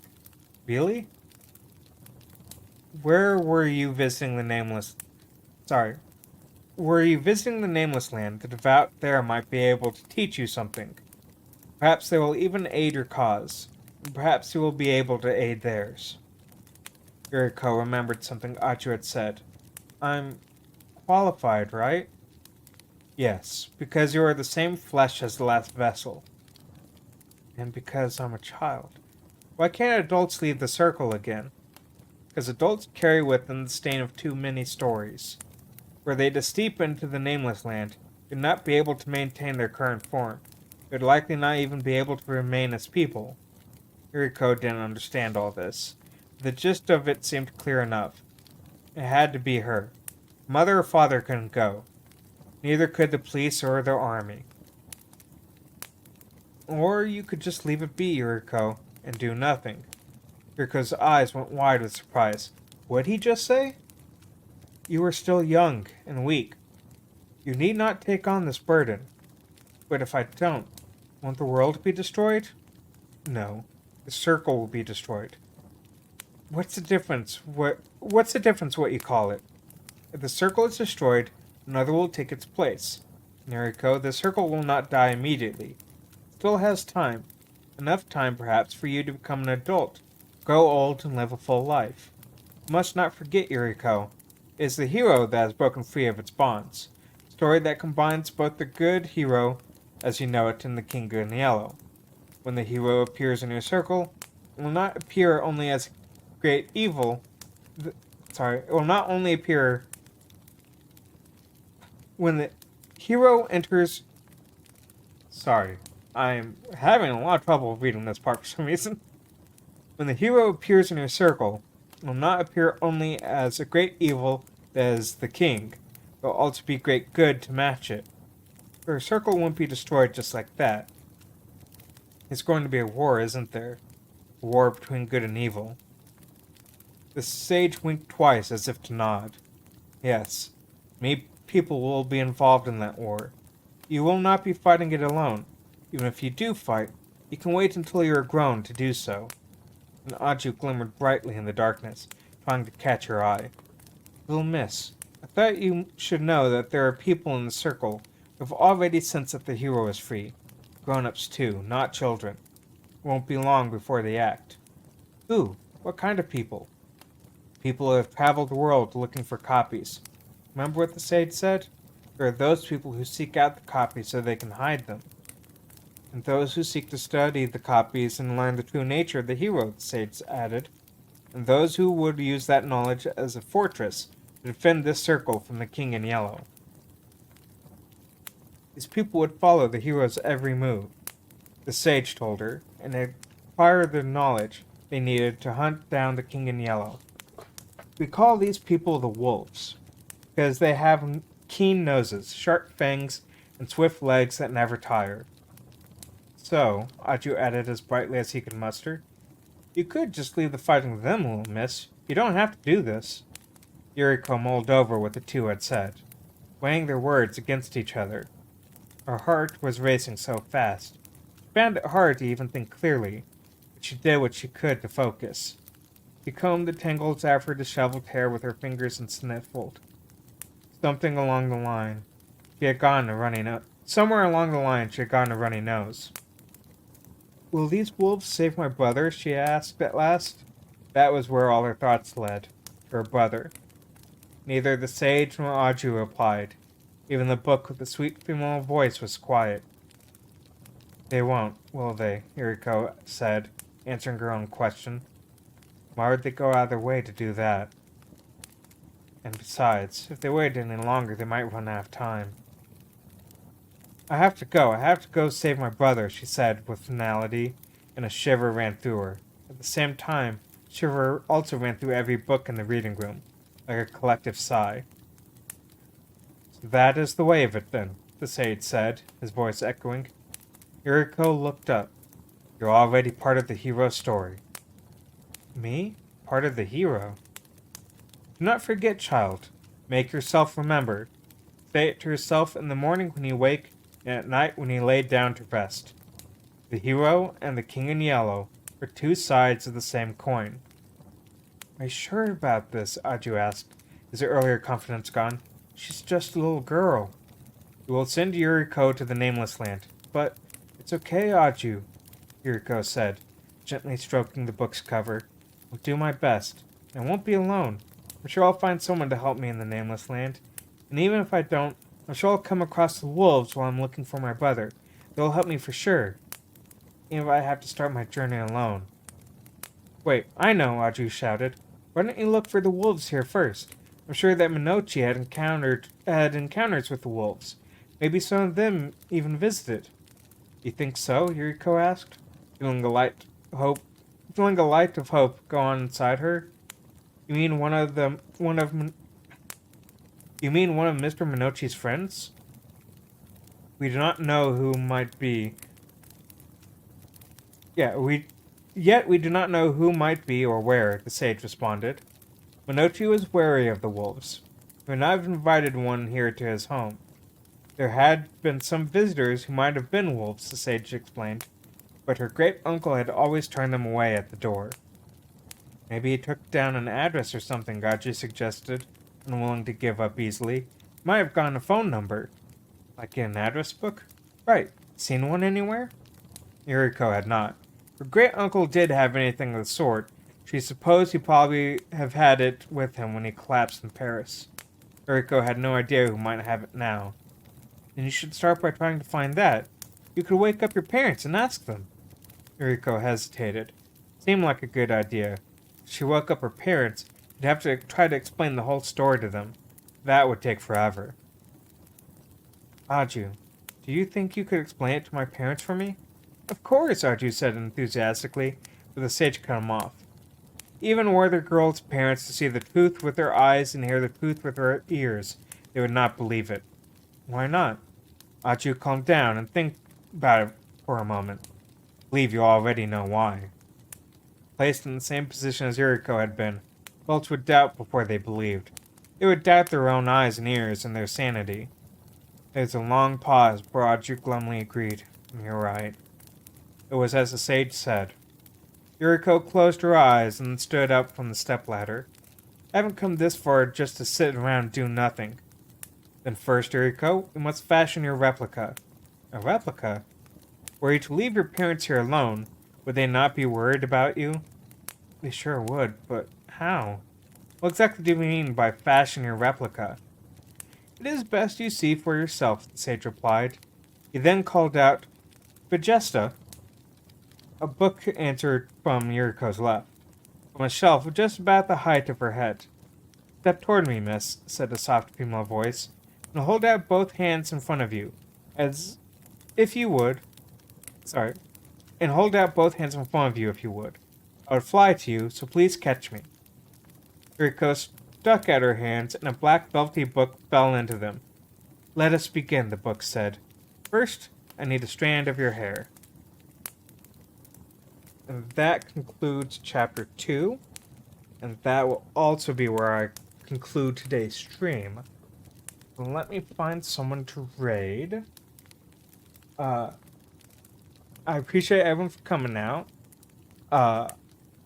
Honestly, I'm enjoying reading, even though I am still really self-conscious about how much I stumble over my own words.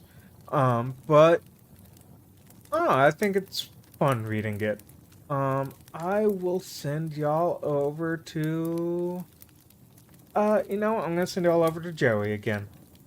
They're playing Dead by Daylight. It'll be a very different vibe, but Joey is also very nice and very sweet and very cozy. So, I'm gonna send y'all over there, and then on Friday, I will be... Oh, tomorrow I actually have a stream. 2 hours earlier than normal. I will be playing Power Wash Simulator with Ember. Hey Kathleen, you just came in at the end of the stream. I appreciate you swinging by. But yeah, I will be seeing y'all tomorrow at 5 p.m. CST. And in the meantime, go say hi to Joey for me. I know, Kathleen, it's the worst timing possible. Bye.